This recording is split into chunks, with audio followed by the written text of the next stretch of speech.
KRFX HD2 Denver. KHOW Denver. This is 630 KHOW, Denver's talk station, an iHeart radio station.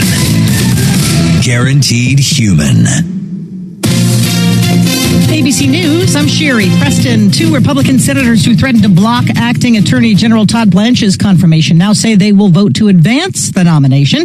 The statement from Tom Tillis and John Cornyn after Blanche formally rescinded the nearly $2 billion fund to compensate President Trump's allies. A massive attack on Iran called off again.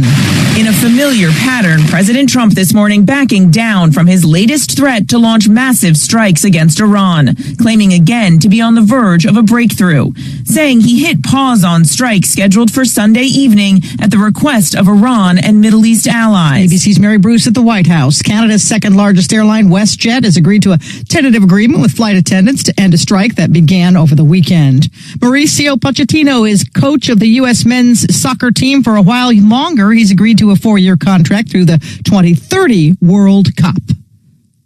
This is ABC News. Construction sites nationwide have been quieter places this summer. It seems we're just not building as much as we used to. The monthly construction spending report lags by a month, so the latest figures reflect construction activity in June. Residential and private construction both fell that month, while non-residential building picked up about 0.1%. The Census Bureau says construction spending hit a plateau in mid-2024 and has been trending downward ever since. ABC's Jim Ryan. One place where construction happened a bit shoddily, it seems, the reflecting pool in D.C. The U.S. attorney dropping charges against the man she had said vandalized it. This really was a stunning reversal by the Justice Department, dropping these vandalism charges against the former Olympic rower David Hearn. U.S. Attorney Janine Pirro saying that Interior Department documents showed the contractor's botched job caused the damage, not Hearn. But the president is continuing to insist it was vandals that ruined his beautification project. That's Mary Bruce. This is ABC News. Get ready to bake again today. Some fans left yesterday's Rockies game early when the seats became too hot to sit in. Don't expect any relief today. The high temperature at Denver International Airport was 102 on Sunday. It's looking like it's going to be slightly cooler today, but we have potential of breaking today's high record. The National Weather Service's Kenley Bonner says that record is 100 degrees, and some parts of the metro could surpass that today. But we are expecting a cool down tomorrow with temps in the lower 80s. The city and county of Denver is looking to help you keep your cool. Denver Parks and Rec is opening all of the operational recreation centers as daytime cooling centers during regular business hours. There is a designated area available for cooling with access to drinking water, bathrooms, and places to sit and rest. And Denver Public Library locations are also available to the public. That's reporter Carrie Mack. I'm Brenda Stewart. Now, impact traffic. Yeah, we got a little bit of volume on the roadways, but not seeing any major difficulties. I-70 is a little slow from Havana East heading out towards 225. Heading to the airport, though, 15 minutes from I-70 to the terminal. We do have some volume up north, I-76, 270 ramps, and I-25 south coming into downtown. Still have a light malfunction, though. It's been causing delays. Be careful on Arapahoe at Potomac. With traffic, I'm Jonathan Steele.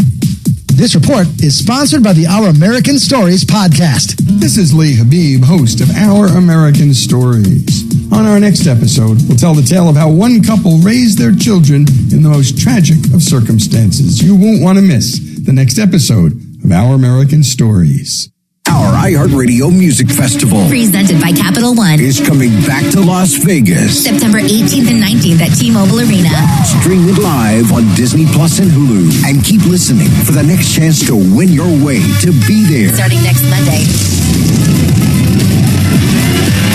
After some whitening treatments, even a little cold air can make you wince. So Sensodyne put clinical white users in front of a full-on leaf blower. Get 2 shades whiter teeth without the wince. Try Sensodyne Clinical White today. Excel Roofing, we're on top of it. it's Henry Bretz with Excel Roofing. If your home was in a hail or windstorm, you should call Excel Roofing first. We'll let you know if you have damage and if you should file a claim. 303-761-6400. Excel is Martino's favorite roofer. Honest inspections, no cancellation fees. You don't pay a cent until you're content. 303-761-6400. ExcelRoofing.com. We're on top of it. America's 250th anniversary deserves more than a celebration. It deserves a legacy piece from Wasson Watch. Known for military-inspired craftsmanship and assembled in the USA, Wasson Watch builds premium watches equally at home, in the field, the office, or a night out. The limited edition 250th anniversary collection is available now, and select watches are $300 off. Order yours today at wassonwatch.com. That's WASSON watch.com. Make history part of your story with Wasson Watch.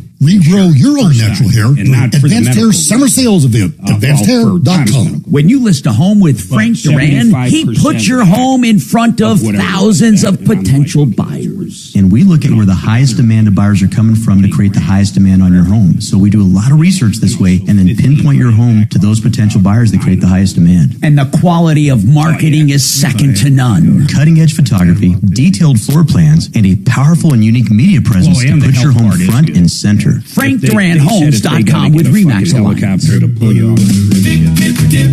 Step right up, America. Got equipment to sell or looking for something ready to work? At Purple Wave Auction, it's as easy as it gets. Easy to sell, easy to buy. Construction, ag, fleet, and government equipment. All no reserve, all online. Register for free. Don't wait, get swinging over to PurpleWave.com. How does that work? Did they make you say yeah? Now, here's your chance to win $1,000. Just enter this nationwide keyword on our website. Bonus. That's bonus. Enter it now. It's the Dan Capla Show. Afternoons 4 to 6. Hey, it's Dan. Join me today at 4. We'll dive into the latest craziness from D.C. and from the loony left right here in Colorado, and we'll have a lot of fun doing it. Join me at 4. Tom's got a helicopter. Yeah. Ripped off. Have a nurse, a pilot. You need advice and you don't have to lose. We'll come running just as fast as we can. Troubleshooter's gonna help. This is the Troubleshooter Show. Now, Tom Martino and Marc Mager. Welcome, my friends, to the only show of its kind. We're here to solve problems, answer questions. We are here to take complaints. Here's the bottom line. If you need help, we get involved. We've got a great cast of characters today. And yes, I did just call you both characters. John Fuller, attorney at law. Welcome, John. And then Deputy Dimitri across from me. How are you guys doing? Good weekend? Fantastic. Uneventful? Ready for some cool weather. It got hot, man. It got hot. We went up to a event, Rock and Roll Brewery, Suzanne and I and a couple friends. It was Steve's 70th birthday up there. It was so freaking hot. It had to be 100 degrees outside. It's just crazy. I mean, it is, and it's been this hot before. I'm not saying this is unprecedented, but man, is it. If you don't get up and do something early in the morning by 11 o'clock or so, dogs. Yeah, you got to get your dog walking, everything done, and be cooped up and inside by 11 or so. Yeah, or it you is just freaking hot. So here's the deal. You've been ripped off, taken advantage of. We go after the bad guys. You know what this show's about. You got a bad plumber, call us up. We're going to send one of our deputies out there. We're going to eyeball the problem. We're going to try to get your money back. We're going to try to get you help, no matter what it is. A bad landlord, a bad doctor. Today, because John Fuller joins us, we're also going to be talking personal injury. If you've been in a car accident, any kind of issue, personal injury, our resident expert is with us today. Of course, Zach on the other side of the glass. Axeman answering the telephones, 303-Martino. I got two lines open right now. 303-Martino, 303-Martino. John, you did make me think of something real quick, though. And that was the heat. And here's why I say it. I know you and your wife just saw a concert in Vegas, right? I mean, somewhat recent. Indoors. We were there. We at the Sphere, right? Right. The nice part, depending on where you stay there, you can pretty much walk through casinos to get there. We did exactly that. Yeah. And that was why we stayed where we stayed, because it was not cold in Vegas either. No. You know? We were out there 2 weeks ago. We were at Green Valley. which is way off strip. It's more of a kind of resort place. But I'll tell you, it was 114 degrees. You don't even want to go outside. I just have no tolerance for that. When I was in the military and down in Arizona, it would get that hot from time to time. But I mean, I wasn't outdoors in it. And as soon as it got really, really, really hot in Arizona, it seemed like we would go into like monsoon season where you would get like serious storms every day. And then it can flood. And it would cool off a lot more at night than it's cooling off here. Like we wake up here now and it's like 70, 71 degrees outside. In the desert, I mean, no matter how hot it got during the day, it would be relatively cold at night, and it would at least give you a reset to start over. When we were in Vegas, so it was, you would wake up, I mean, at 4 a.m., it's still in the 90s, which is really crazy. There's just no break. Yeah, you're right. All right, 303-713-8255. Hey, Pablo, what is going on with you, Pablo? Oh, hello. Hello. Hi. So when I was a kid, I had a situation happen to me. This is around 17 years ago, so bear with me. I'm sorry, how many years ago? This was around 17 years ago. And how old are you now, and how old were you when this happened? This happened to me when I was 9 years old. And now you're 26? 25. 25. There's my math. That's that New Jersey math. That's good. Keep going. I'm sorry. All good. Reason I'm bringing this up now is because recently, around a couple months ago, a person who was involved in the story came out to be liable for something that happened. So let's start here. Hold on. Let me kind of bring out what happened. So let's go back to when you were 9. What was the incident that happened when you were 9? Of course. When I was in 3rd grade, during that time I was on a playground running with my friends. And I turned around, and when I kept running forward, I blacked out. And I found myself laying on the wood chips. For around 15, 20 seconds later, I was surrounded. Kids were asking, hey, are you okay? Are you okay? And blood just started gushing out of my mouth. And I sat there for around 2 minutes, screaming in pain. And then a teacher came out with a handkerchief, took me to the front office, and my 2 milk teeth fell out, and my 2 front teeth were missing at that point. The front office called my parents to come pick me up. They took me to the emergency room, did CAT scans, x-rays, found that my top mandible was completely cracked, and that my 2 adult teeth actually went straight into my gums. They didn't fall out. So one of my tooths God, that sounds painful. I had to get a root canal, and one of the tooth came out crooked. So I actually had to get 2 different sets of braces over time, as well as now as an adult, I have to go get the surgery to be able to remove my tooth that was damaged when I was a kid. So now, you're saying, wait a minute, you're saying that one tooth is still up inside you? Yes, it's actually at the time around now. They said it would be around 15, 16 years, where now I have to get the tooth replaced because it's dead. And these are all things that I actually have to do as an adult and take care of them financially. And this happened while you were 9 years old, 3rd grade, and this was in a public school? Yes, sir. Okay. So did they bring you to the hospital? I mean, something must have happened at school. Yeah, it was at school when it happened, but none of the teachers, nobody called an ambulance. They put that all on my parents. All the expenses that happened from there on, orthodontist, dentist, CAT scans, root canal, everything that was required, as well as the emotional damage that it caused me during that time, because I didn't smile for probably 4 years is what they told me. I mean, it was a traumatic event for me, so I kind of forgot a lot of things. Hey, Pablo, let me ask you something, though. What you described, I mean, you were running. Who else would be responsible? Are you thinking that the school would be responsible? And if so, why would they be responsible for a kid running at recess that passes out or whatever happened? I don't get it. Because nobody was there to witness it, because recently, around 5 months ago, one of our friends who lives in the same neighborhood as somebody else, turns out that lady who's her neighbor was saying that she was supposed to be the caretaker at duty during that day, but she was gossiping during the time and said she was actually on the phone when that situation happened. the other side of the school. Well, let me ask you something. I want to bring our attorney up. We got a break coming up, then I'm going to bring John Fuller into this. But here's kind of where my brain's going right now.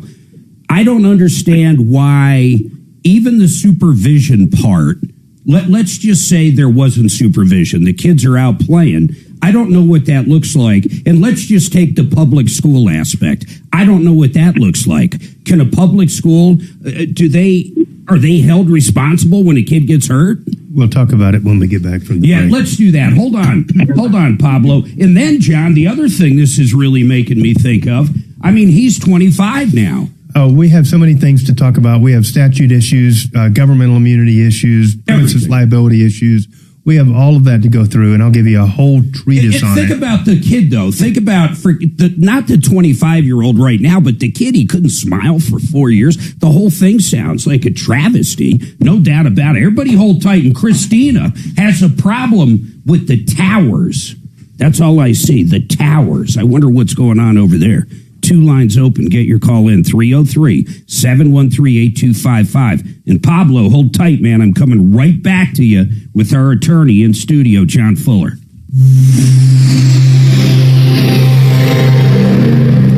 It's the Dan Kapla Show. Afternoons 4 to 6. Hey, it's Dan. Join me today at 4. We'll dive into the latest craziness from D.C. and from the loony left right here in Colorado, and we'll have a lot of fun doing it. Join me at 4. You know, John Clace works for CMG Financial, and I can't stress this enough. Here's the bottom line. If you need a home loan, a reverse mortgage, a cash out for high interest rate credit cards, a new purchase, you name it. If it's a home loan, a 30-year line of credit, these guys do it, and they do it at the best deals out there because they're direct, because they loan out over $2 billion every month in every state. That's right. John can do a loan for you no matter where you're at. That's why you get the best deals. The underwriters work there, so everything is really fast as well. My son has used them. My daughter's used them. I've used them. 303-577-7206. Call John Clace direct, 303-577-7206 or partnerinlending.com. Want more than just awareness for your business? An iHeartMedia partnership can help drive action through sweepstakes, ticket giveaways, listener contesting, and local media. Attach your business to high-energy music moments built to grow awareness, engagement, and leads. Get started at iHeartAdvertising.com. It's home selling season. And what's the biggest mistake you can make when selling your home? Settling for less money. That never happens with Orchard. Low ball offers can wear you down, causing you to settle for thousands less. You don't have to settle when you sell with an Orchard agent. Orchard reinvented the real estate industry by guaranteeing your home sale. Their local agents help you sell on market for top dollar. First, Orchard gives you cash up front to buy and move into your new home first. On your timeline. No waiting, no showings, no double moves. Then, once you're settled in, your Orchard agent helps you sell your home on market for top dollar. Here's what one customer said. I went under contract within 24 hours of my home listing, which was amazing. With Orchard, you never have to settle for less. Buy before you sell and get top dollar for your home with Orchard. Curious how much your home is worth? Visit Orchard.com to get your free home valuation. That's Orchard.com. I'm not great with words after a fight, and I'm sorry, wasn't cutting it this time. So I used Smile Tunes to write a soulful ballad about how she's always right. By the second chorus, the silent treatment was officially over. Visit SmileTunes.com and get out of the doghouse today. If you haven't switched to Pure Talk because you're not sure their coverage is every bit as reliable as Big Wireless, why not take them for a test drive? For a limited time, Pure Talk is offering any of their plans for just $15 a month for the first 3 months, including their top-tier unlimited data plan. No contracts, no commitments. Just a great deal on a high-speed network with unlimited data from an American wireless company. Dial pound 250, say Mike Rowe, and let the savings begin. Your ambition just met its match with Robinhood. You push yourself in everything you do, scanning headlines for insights, keeping an eye on the market. Robinhood puts you in control of your money, all on one platform. You expect more from yourself. Expect more from your money. Get started today at Robinhood.com/yourmoney. Again, that's Robinhood.com/yourmoney. Your money, your move.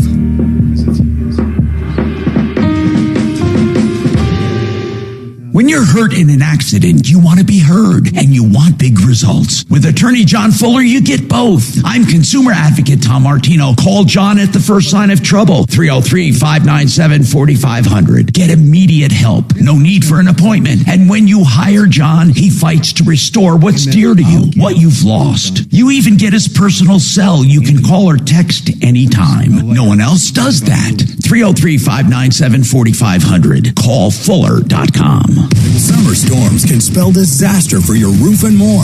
At Home Genius Exteriors, we stop the damage before it starts. Call now during our summer savings event and get 50% off materials for your new roof. Plus, no interest and no payments till 2027. Call Home Genius Exteriors at 866-451-5422 to schedule your free roof and attic inspection. That's 866-451-5422. Home Genius Exteriors, the genius choice in roofing. See website for details. Has your home been hit by the recent hailstorms? Don't just settle for a roof inspection. Genesis Total Exteriors goes further. They'll assess your entire property for damage. And they don't... Yeah, I was going to say Green Acres. You've been watching Green Acres. And so I do understand the challenges that come with this huge transition to the countryside environment. But I'm prepared to be a gentleman rancher. And so I'm mentally prepared. I got the boots. You got a hat? Yeah, I got a hat now. Ready. So my point is, thank you. Oh, did you get it? Yeah, just go to email. You know how to do that. Hold on. Over here. Click on that. Yep. Yeah, click there. Now click Documents. Documents. And then search call, C-A-L-L. As long as you got hats and a boot. Do you see call screen? I do. Thank you. As long as you got hats and a boot, Dimitri, you're fine. But there's more to it than that. I also learned. Not really. Those are the main things. You need a big belt buckle, but I mean, you can get that down the road. That's not my taste. But Spurs. But I know the difference between hay and straw. A lot of people don't know what that means. I do. You will when you buy a bunch of it. Mm-hmm. Well, I already know. It's a.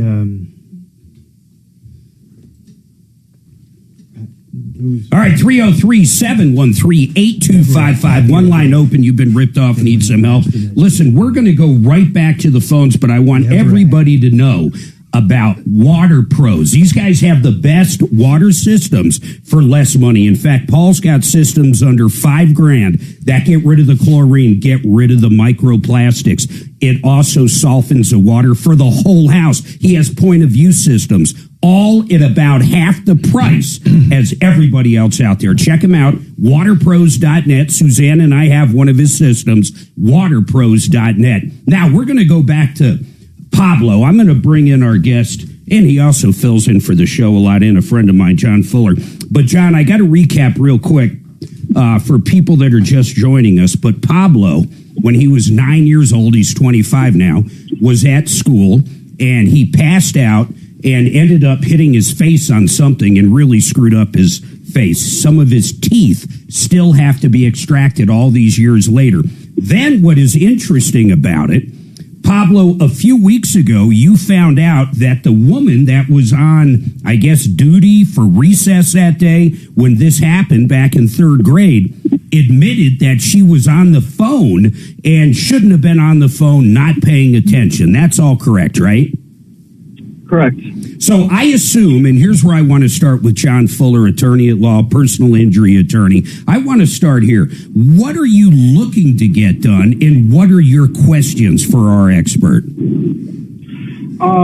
Well, with this case that happened, my parents paid out of pocket for everything that happened, including the emergency room. And I thought by it being on the premises that they would at least help my parents a little bit with that situation, since it did happen on school grounds. They didn't help at all. Medicaid probably paid around $900 for every single thing that happened through the years forward. Dentists, root canal, they paid $900. Everything else was out of my parents' pocket. And to know that they didn't call a ambulance or anything that happened that day, even though it was an emergency. I mean, I cracked my skull. So you want to know basically, and correct me if I'm wrong, is there an avenue that you could possibly take to recoup some of the money out of pocket from your parents or yourself at this point? Yes, because I did look into it. I know the statute of limitations limits me after I'm 18 until the age of 20, but I only found out that about this a couple months ago. We just kept going with life. John, let's just take that right there. Let's put the other stuff aside for a minute, and let's just talk about if you get hurt when you're a minor. Is what Pablo said correct, that you have till age 20? How does that work? Yeah, let me just clarify. What would you have had the school person do differently, just so I understand the nature of the claim? What would I have had them do differently? Well, it wasn't an emergency. I was expecting them to react a lot faster, especially with what happened. Literally coming to pick you up? I mean, what do you... Or call the ambulance faster. Or call an ambulance? That's what you're really being critical of right now, is just failure to respond after it happened, right? The failure to respond, yes, as well as the expenses. No. I got expenses, but you're talking about just their failure to respond after you tripped up after running on your own. You're not critical of any condition of the property. You're not critical of something you tripped over. You're just critical of what happened after you hit the ground. Is that correct? So hold on, John. I like what you're saying. So Pablo, listen to this. What John is asking, was there something that shouldn't have been there? Was there snow on the ground and they should have gotten rid of the snow or ice? Did you trip over something that was broken, like a broken teeter-totter? I mean, he's really asking that kind of question. Yeah, so what happened was they're pretty sure that my face slammed into the seesaw. Problem is, that's not Pablo. Hold on. We're asking why. We're not asking what happened when your face came down and hit something. Why did you trip? That's the problem, is that nobody was there to supervise, so there isn't a clear story about actually what happened. Do you remember? That's the problem. I was running. I turned around, I looked back forward, and I blacked out. So... the story is the seesaw was lower than my height. You blacked out before you fell? Yeah. Why did you black out? Running. Did you have a medical condition that caused you to black out from time to time? No, it was from the strike, from the hit. I'm convinced that since nobody was there to see, there isn't a clear story about what happened. So either I tripped or somebody tripped me. But nobody knows really exactly what happened because there was nobody there to watch it. The caretaker wasn't watching. Okay. So the story isn't clear. All right. So I'm going to work through this, starting with where Mark started. Generically speaking, a minor child, the statute of limitations that would ordinarily run on an adult is told until they turn 18, and then the clock starts ticking. So if Pablo had a case back in the day, and if it wasn't a school district, and it was just a normal, like a car accident or something like that, he would be absolutely right. At his 18th birthday, the clock would start ticking, and whether it was a 2 or 3 year, statute, actually, that's not true. It's 2 years. It would be 2 regardless. He would have from his 18th birthday to pick up the ball and run with it. Okay. Real quick there. So what happens if the parents, let's say it was a car accident, and the parents settled with the insurance company? You're saying even if that kid already got medical bills and something else, they have the opportunity, the minor, to reopen the case and go after more? It depends on how the case was closed out. So right now, many parents are shocked to hear when I handle their case for their kids that at the end of it, we have to go to court to get approval. Okay. And that probate process that we call it is because parents are not really legally capable of entering into an agreement that binds their child to, a settlement agreement. But with a child that is, goes through the probate process, the court signs off on it and the court approves it as being in the best interest of the child. And that then becomes a binding settlement agreement. Okay. So yes and no. If the parents did it, it could be reopened, and most insurance companies know that if something changed down the road and they're aware of it, but the probate process is designed to close that out. And when the clock starts ticking for 2 years from 18 to 20, is that it? End of story? Even if you didn't find something else out, like Pablo, I realize his case is a little strange, but Pablo found out recently when he's 25 about the woman was on the phone. Yeah. So, I mean, listen, let's just say if that were a relevant fact, okay, and we'll just assume that it is for the sake of this discussion, but if it was relevant, the statute of limitations is 2 years from when you knew or should have known of the event giving rise to the action. So it comes up a lot in medical malpractice. Let's say you have a surgery, they leave a sponge in, okay? And somehow or another you're very sick, but it goes on for 6 months before they finally open you back up, find the sponge, and go, oh, there's the sponge, okay? When does the statute begin ticking? The moment you knew that they left the sponge in you. So it's the awareness of the claim that starts the clock ticking. Now, in his case, just because of time, how about the fact it's a school? How does that affect this? That's a huge factor in this one, and I'm glad you brought it up. There's two things that are vastly different for schools. One is that a school is a governmental entity, okay? And so that opens the door to the governmental immunity regulations, which require that you give them notice of the event and the incident giving rise to your claim within 180 days or 182 days of the event. And there's a very formal procedure that you have to go through and specific people that you have to put on notice. And many people go, well, they knew about it because I told them and I bled all over the office. And it's like, that's not enough. You have to comply with the statute or you forever lose your right to bring the claim, okay? Now, arguably, you could say that was told as well for the minor child, but that really is a dangerous road to go down because here's what happens. You get into these situations where you're 15 years down the road and the minor decides to bring the claim, and all of a sudden we have, they declare that the medical bills were not the minor child's because he was never responsible for them. The parents were, and the statute has run on the parents. And so they can't even claim those medical bills at all. So Pablo's sitting here, complaining about what everything that Medicaid didn't pay and his parents had to. Those claims may be long gone. Got it. So that's the issue. And then even if they did do that, and let's say they did give notice, he gave notice, however that looks, and that was valid. Right. Still, if a judge is looking at this, a kid running on the playground, I understand if another kid tripped him and there was witnesses to that other kid's parents might be liable. So, but when would a school be liable? That's the second part of the problem here is, and I'm just going to assume that there was something that Pablo tripped over because Pablo doesn't know and whatever. Let's call it a dangerous condition because it makes life simple, okay? A claim for that dangerous condition would be under Colorado's Premises Liability Act, okay? And Colorado's Premises Liability Act is very simple for most premises and most businesses and stuff like that.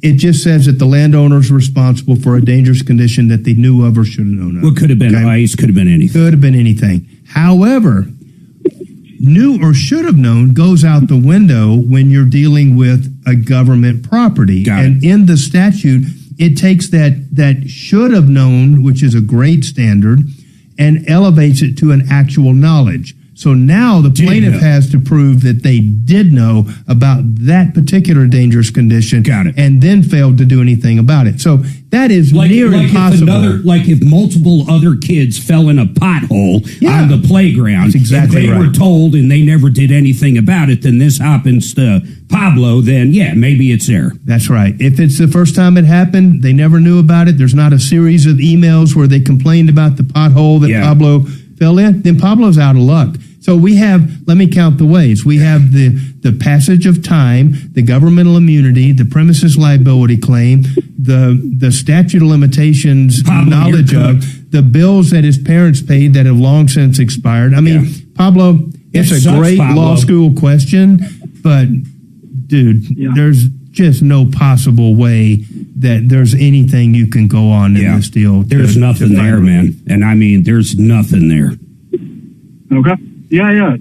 Thank you. No, you're welcome, man. And John, thanks for that explanation. I mean, I kind of understood a lot of it, but man, talk about being up against Everything. I mean, really, this guy's there's not one thing going for him. Not one good fact at all. Yeah, this is going to give us a line open. So Jim, John, Christina, you guys hold on. Christina, you're next. Issue with an apartment.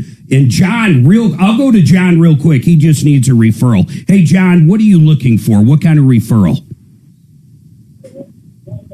I'm looking for somebody that does removal of skunks. Removal of skunks? Hold on a second. Don't look at me, guys. That I can't answer real quick. I'm going to have to borrow John's car. Yeah, hold on a second. We're going to think about that. That sounds absolutely stinky. I think we should do it live. Oh, yeah. Let's send Deputy Bo out. Doc.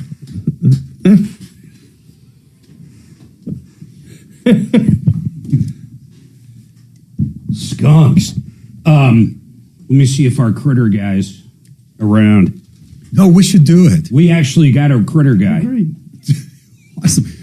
How big is the cargo area in your Lincoln? It's very pretty small. Big, right? No, it's very. Yeah, but skunks aren't big. I mean, but they have it like. Call Suzanne and figure out who our skunk guy is and see if we can't get him on. I don't know who he is. I don't think it's Black Widow. That big old land yacht you've got, though, on the other hand. No. It can safely contain 94 skunks in the trunk. The trunk doesn't have... That thing would stink so bad. Trunk doesn't have a window, and we don't want to keep... need one. You want it to be calm in the... I like Jim. He's got a question about a horse. That's I'll take right that up one, too. Dimitri's alley, too. That'll be Dimitri's call. We got a free horse for Dimitri. You can keep it out at my place.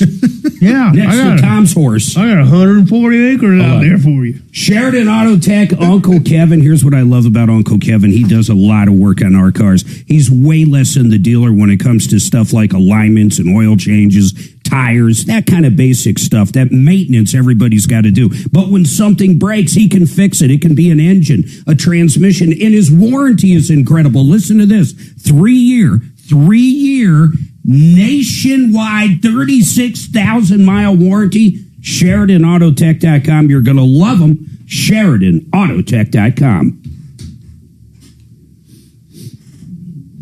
Oh.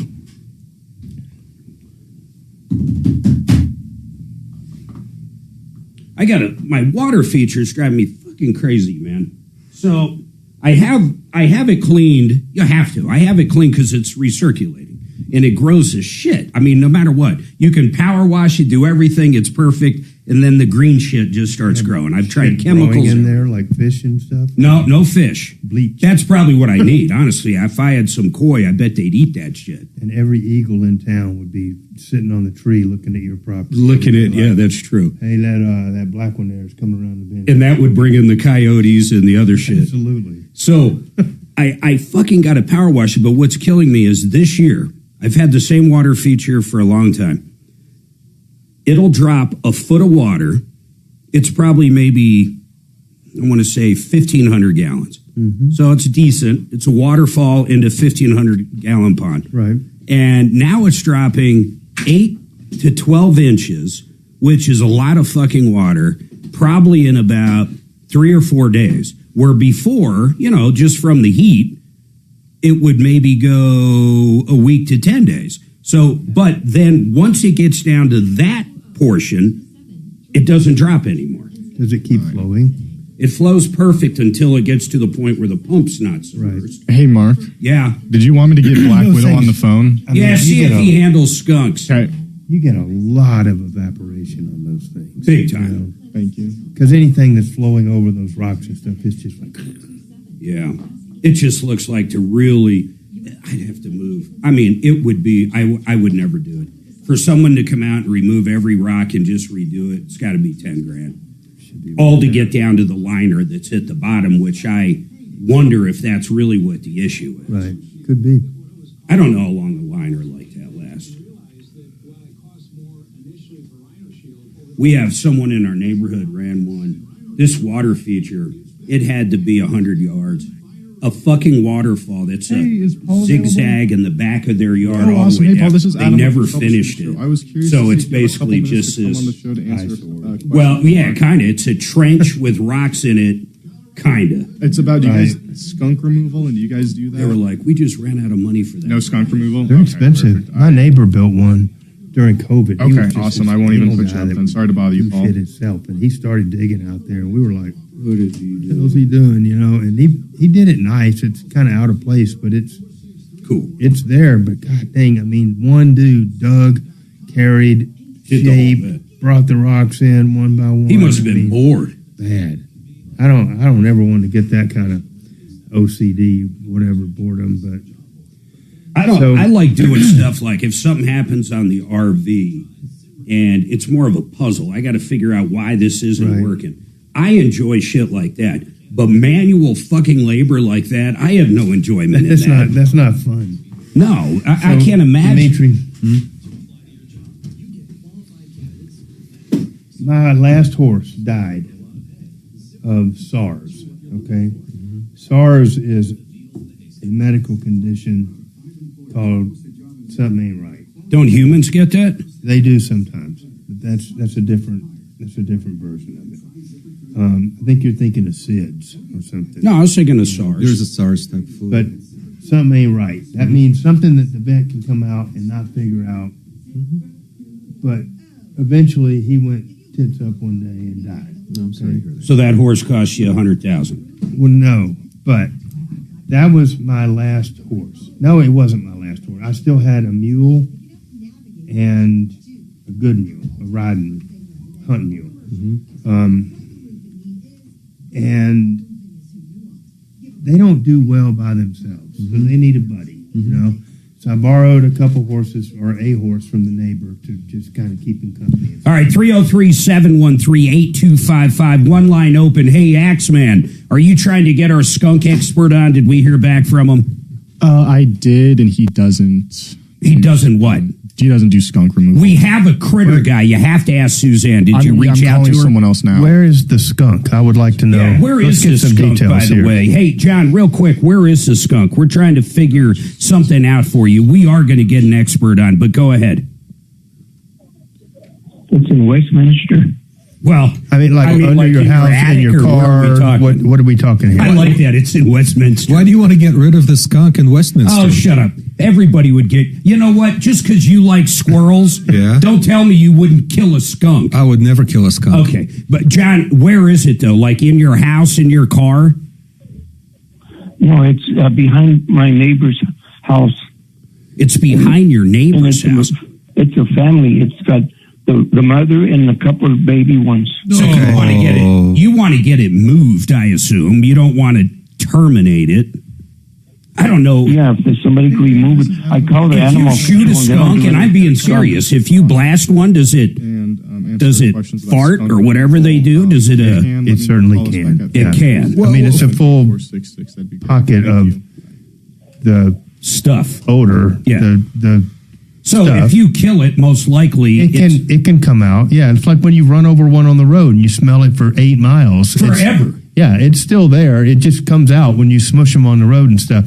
I mean, if you've got a mama skunk and babies, it's almost to the time where they're going to be weaning those babies and they're going to go their merry little way, and we're going to get some cool weather. And how long have they been there? Likely those skunks are going to relocate themselves. But John, how long have they been there? Well, I would say they've been here a couple of months. Yeah, she had a litter, and they're going to go away. Do they bed down? Yeah, and they'll stick there until the kids are old enough. They'll have 6 or 8 little baby skunks. So are they like humans? Will they keep the kids around for 38 years in the basement? Yeah, exactly, and then kick them out when they, John, what's your beef with these skunks? Why are you so concerned with them? Have they done anything to you? No, they haven't. But it's just that I have some grandkids that come over and they play. Yeah. And if they get too close to the neighbor's fence, they might just. I wouldn't want them around. Them with that skunk, Those babies are. Yeah, Dimitri, for the life of me, you were telling me if you had skunks in your backyard, you'd be cool. No, I wouldn't be, but I certainly wouldn't be concerned about it because if you don't get close enough to the skunk to scare the bejesus out of it, your backyard. You're not going to scare. Well, I plan to have a really big backyard, so there will be room for both me and the skunks. There's no room for skunks in my life. They're not going to just. Skunks are not. They don't run you down and spray you. Generally you run over them with the car, and that's when you smell them. Exactly. And by the way, they won't spray you unless you corner the skunk. Right. You have to be aggressive towards the skunk. John, hold on. I want you to hold on. We are trying to get on someone that I know they can go out. I know they deal with raccoons. I know they deal with squirrels. Have you called the Division of Wildlife? Yeah, I got him on hold. Oh. Call who? The Division of Wildlife. They won't do anything. CPW won't? No, hell no. Oh, God, no. I've had stuff on my property. No, I've made those calls. I'm telling you they don't do anything. That is your problem. Yeah, I mean, maybe. Well, what about animal control in the city? Maybe if you had a tiger in your backyard. Call animal control in the city. That's what I would do. In Westminster. Yeah. Hey, Christina, what's going on? Keep John on. I want to find somebody for him. And people listening out there, 303-713-8255, 303 Martino, if you know how to trap or know someone that knows how to get rid of little critters like that, let us know. 303 Martino. Christina, what's going on with this apartment? And then Jim, I'm dying to know about a horse, a man on a horse. Go ahead, Christina. Good morning. There's a lot going on with these apartments. I live in Columbine Towers. We're having issues with water and water pressure, the upper levels of our apartment building. So we don't have hot water, even though the upper levels have water pressure issues. The lower levels don't have hot water as well as the upper levels. So hold on. I want to clarify a couple things. One, water pressure is a little different than not having hot water. Are you saying people on the lower levels legitimately don't have hot water? Yes, sir. And how many people would you say that affects? How many units? There's 170 apartments in this building. 170? And you're telling me 3/4 of them do not have hot water? All the tenants in the building don't have hot water. So right now, do you live there? Yes, sir. So if I send hold on, if I send someone out there, they're not going to be able to get hot water in your house or in your unit. No, sir. And how long has that been going on? It's probably close to a month now. And what are they saying? What is this complex saying? They said that they bought a part to fix it, but the part was defective. So it's going to be another 2 weeks before they get the part. Then as soon as they get that part, then they're going to fix the water pressure, whatever it is. If we called the manager, from my would they confirm understanding, that? the hot water tank busted. They just renovated this building, and they didn't replace the hot water tank. What are they telling you it's going to be fixed? Okay, perfect. I will tell you what. I will put you on that hold. The statement says about August the 15th, they should have the part. Perfect. I'll put you on that. August. I want to get into something that it's a little touchy. I got a few questions to ask. One, is there any kind of subsidies? Is it Section 8? Does it become hard to move? In other words, do you have the means of moving somewhere else? No, sir. And most people, yes, it's based on our income. Yep. It's a disabled. See, they hold people. Building. I'm sorry. They hold people like this hostage sometimes. I realize it's probably an old boiler or whatever, and it might take a while, but I think it's incredible. I think it's absolutely incredible that they haven't had hot water for that amount of time and they're still 2 weeks out for it. It's a travesty. It's horrible. I'd like to get Brad O'Brien on. Hold on. You hold on. I want to do two things. One, I want to get Bo. Bo, if you're listening, call in the back line. I would like you to verify this or make some calls. Then I want to get Brad O'Brien on. But I'm going to tell you, someone there needs to write them a letter. Here's my understanding. I want Brad O'Brien to clarify. You basically, with hot water or heat, you basically have 24 hours to respond and get it fixed. Now, what I don't know is if they can't fix it because they can't get a part for 2 weeks, what does that mean? I mean, I know it means people can break their lease, they can get deposits back, but in a case like this, that's not what we're dealing with. We're dealing with people that can't move. Does the complex get fined? Is there any way to light a fire so they can get the part quicker? So twofold, Axeman. Let's get Bo on, see if he can get boots on the ground. He's our boots on the ground guy. And then Brad O'Brien. We got to take a break. Hold tight, full lines, right here on the Troubleshooter Network.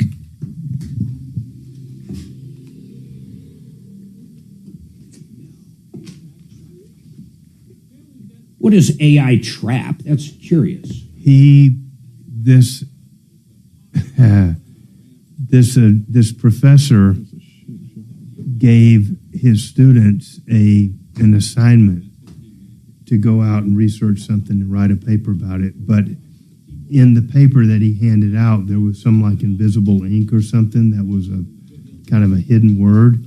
But it was a critical hidden word that if you took that whole thing and put it into AI and had it run a report, it would run it off of that hidden word because AI would have seen it.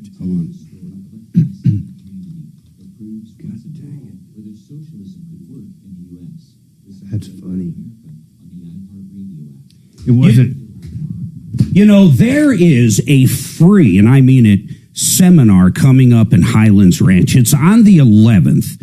And you can get signed up. You go to mymoneymyway.com. I'm pretty sure we'll get that link up there. I think it's up there now. But it's not the typical one. It's about estate planning and really the pitfalls and what you can run into if you don't either have a basic will or a trust. So if you're sitting back there and you're retired or getting close to it and you really don't have a will or trust or you have an old one, this is a place you can ask all the questions, but more importantly, find out what you could be up against not having an estate plan. And it could be catastrophic. I mean, really, the state could get involved. You got to check it out. It's 100% free. Coming up on the 11th. Go to mymoneymyway.com. All right, this website's not working. This is going to drive me crazy. BecomeTheBanker.org. Maybe it's .com. I don't know. Maybe he went. Hold it down. No. Hey, Dave, how's it going? No, I don't know what he's doing. This is Adam. I'm the new call screener for them. You probably know the other one. I think maybe Kelly's her name. Oh, my God. Talib turned 75 yesterday. Some bitch. Oh, the Troubleshooter Show with Marc and Tom. And I was just curious to see if you'd... I'm sorry? The Troubleshooter Show. Did you find out who to call Axeman on the vermits? Oh, okay. Okay. Oh, we had a caller call in about skunk removal. And good, I think he's on with him. A couple minutes to tell him we need him on. About it. Okay, let me tell you. Where's Tom? I think... Zach, are we going to have any time after this break? Possible. Or is it going to go straight into the hour? Back in. I'll tell you. Bad. Okay, never mind. Okay, we're going to be back in about 3 minutes. Are you okay waiting on hold? Perfect. Thank you so much, Dave. I really appreciate you. Good job, Axeman. Is that our guy from AGT? AGT, America's Got Talent. You know who's a real prick that I've heard is that Simon guy. He hey, John, banged we got a referral member on. So I think he knocked up his wife's friend or his friend's wife or on a boat they were all on at the same time. How do you got to have a big ass boat to have some cheating going on. That's a big ass boat, right? I mean, it's at least 2 rooms.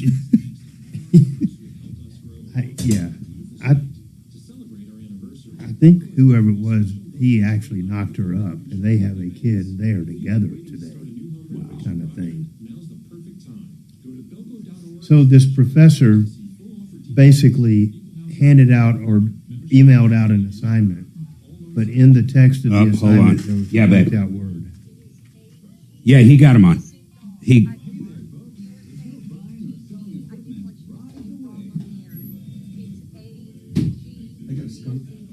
Got it. Got it. Hey, reach out to Joe and tell him I need to know where that link is. He's got to send it to me for that thing. If I go to becomethebanker.org, it's not his website. Bye. Dimitri just came in and said, I got a skunk expert on the line. Hey. It looks like AGD is on. We just got I could have had referrals, but Mark just wanted this guy on, so it's AGD. But if you want to give that, I just got him on like 2 seconds ago. They don't have any funk. If you want to, give that out over. I don't know if you want to give it out. If you get an adult I think John you got to like pick that. it up by the tail, because if its back feet aren't on the ground, it can't After spray. John's call, I'll also do it on the air update as an alternative. Did you hear me? Okay. Did you want me to take that info down? Jesus. Okay. I'll give it to you if It's a new company. I see what he's doing. The reason it's not his website is he's got a new company now. It's him, but it's a new company. this guy on. Okay. If he doesn't, then I'll give you this guy's contact. Okay. Sounds good. Oh, Lord. Okay. Thank you, Dean. Yeah. It's called, the new one's called Iron Trust. That is one that I would not. I don't do that life insurance thing. And I know a lot of people that do, but yeah. Mark, I have a backup skunk expert if this guy doesn't do it. This guy's the guy. For He's on the skunks referral too? list. Oh, I didn't realize that. Okay. So I told him I'm sending him over to your place when you move in, and So we're going to get rid of all this squirrels. No, they can little just. known technique here, and you need to know this too, Dimitri. Yeah. So pay attention, okay? Yeah, it's called a 22 with the little buckshot. That is extremely effective, not with the buckshot, but with a nice little lead hollow point or something. Yeah. But if you Hold run on, we're over back there and up. pick that skunk up. All right, 303-713-8255, 303 Martino. We got a lot cooking. We do have Dave with AGD on, and basically John called up. He needs a referral. There's a skunk, an entire skunk family, hanging out in his neighbor's yard, and he's got grandkids that run around, and you can see how this could not be a good thing. This could be a very bad scenario. So let's go to Dave. I don't see him Sorry now. about that. He was I'll there a push you back second on that ago. one. Hold Mark's on. about to go. Well, hopefully he's going to be right back up. Hey, Dave, are you there? Yes, sir. Hey, man, I've got a question for you, Dave. So John is his neighbor has a mama skunk. How many skunk babies, John? How many different skunks have you seen? John. I think I counted about 4 of them. So he's got to get rid of 4 skunks. How do you get rid of skunks? I mean, honestly, do you go out? I know you trap all kinds of things. Is skunks in your wheelhouse? Oh, yeah. So how do you get rid of a skunk? How do you get rid of a skunk without getting sprayed? You got to be careful. That's why you hire a guy. But no, it's all doable. We use live traps like the state mandates, and the skunks are trapped and removed. They are not relocated alive. Okay, so they're relocated into the ground. Okay. Skunk heaven. They're a big carrier of rabies. Yeah. So state regulations, absolutely no live transport. So that is the regulation for the state. Now, Dimitri's over there. You don't think our expert, you don't think he knows the rules? Well, no, he does know the rules, and I'm not contesting that part. It's just that I just spoke with the relocation expert who actually has a different method of dealing with these But skunks. that's illegal. No, he doesn't relocate them. What he does is he told me that skunk families have backup dens nearby. And what he does is he doesn't relocate them. He comes in and installs a one-way door so that when the skunks leave, they can't get back in. So they go somewhere forces them, that incentivizes them to go to one of their already pre-set up backup locations. Like a vacation What home, he told me, I asked him. Their winter house. Yeah, their summer home. So what he told me is that when these babies get bigger than the fist, they're safe to lock out, because what they'll do is they'll follow their mom all the way to the backup location. Dave, let's come back to reality for a second. The baby skunks normally this time of year are on their own already. Right. Mama has a short tolerance for them once you get into July. So that's She's about usually it. Giving them the boot. So what do you think? They're going to disperse real quick? Then it's just mama? Oh yeah. They should be. They well, should have John, already. maybe they got those kids that don't move out quick though. They got some of those slower children. I mean, I know friends that have those kind of kids. So hold on. Let's try to keep both of you there, John. I want Dave to give his information out and some other stuff. Dave, please hold with us. Larry's got a problem with the floor company. I wonder who that is.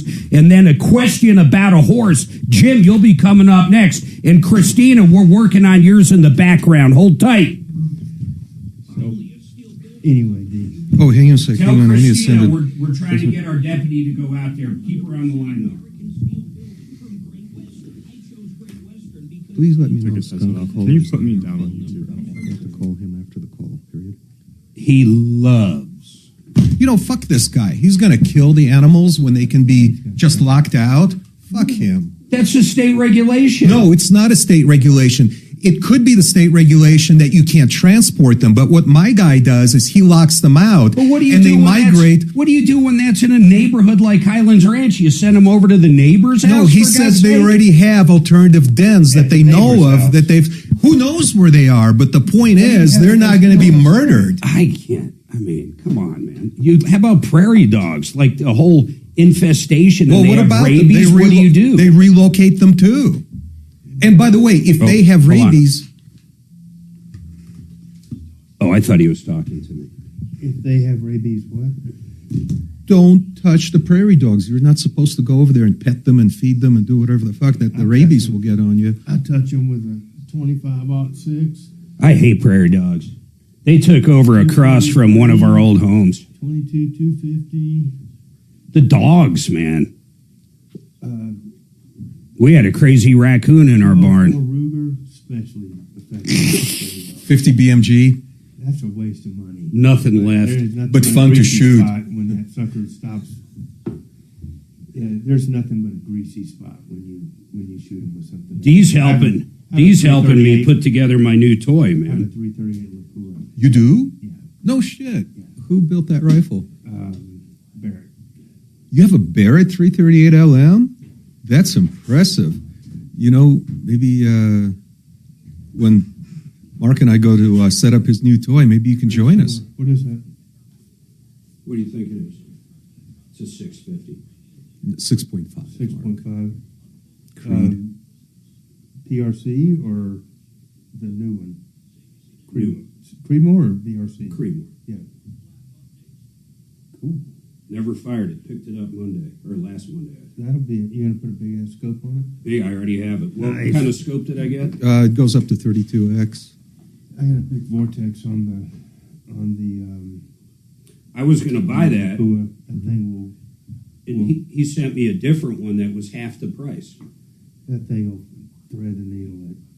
And if you can see it, it's in range. Yeah, of course. Yeah. If you can see it, it's in range. That's your range on that gun. John, one of my clubs has a range that's 1.25 miles long. You're welcome to join me there sometime to stretch out its legs and see what you I haven't can do. shot it in a long time. How big is that like compared to that? Oh, 4 times the size. Get the fuck out Yeah, a of here. Barrett 338 is a monstrous. It's probably a $10,000 or $12,000 rifle, right? No, it's not that much, but It might be it's now. a Barrett 50 would be. Yeah, that's what I'm thinking. But You're the- right. the Yeah. Lapua's about 6, maybe. Oh, okay. That's a high quality manufacturer. Yeah, That's a top it's tier fine, maker. It's a fine weapon. Are those kind of ones you order? In other words, Yeah. they're not sitting somewhere. No, nobody They has that kind of manufacture it. You see one every once in a while. The problem with it, the only downside of it is it has a monster break on the barrel. Okay? Yes, it does. And so if you What does that sit mean? down to shoot it, Yes. everybody else on the range is going to get ground swatted by your blast. Okay. Oh my God.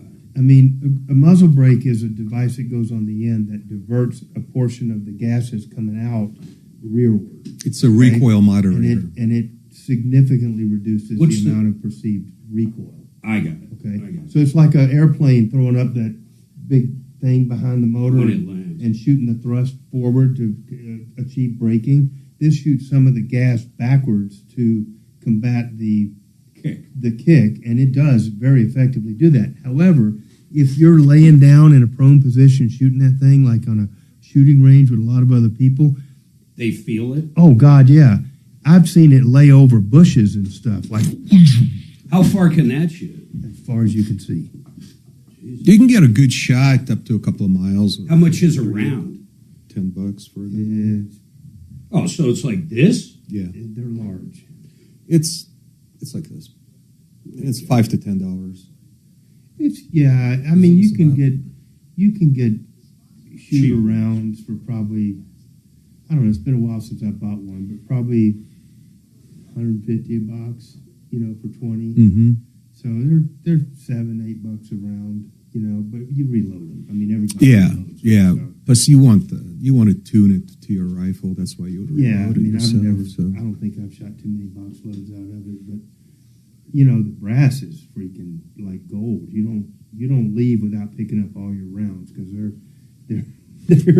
they're hard to get, and you definitely want to reload those yourself. Let me see. I'm going to look up Lapua 338, see what they charge for it.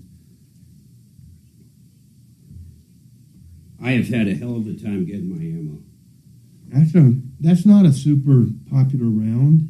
It's a good round, but it's not a very super popular round. So you don't just find tons of boxes on the shelves that are out there. I mean, literally signing for it at the door. Mm-hmm. I didn't realize when ammo gets delivered, my neighbor can't do it.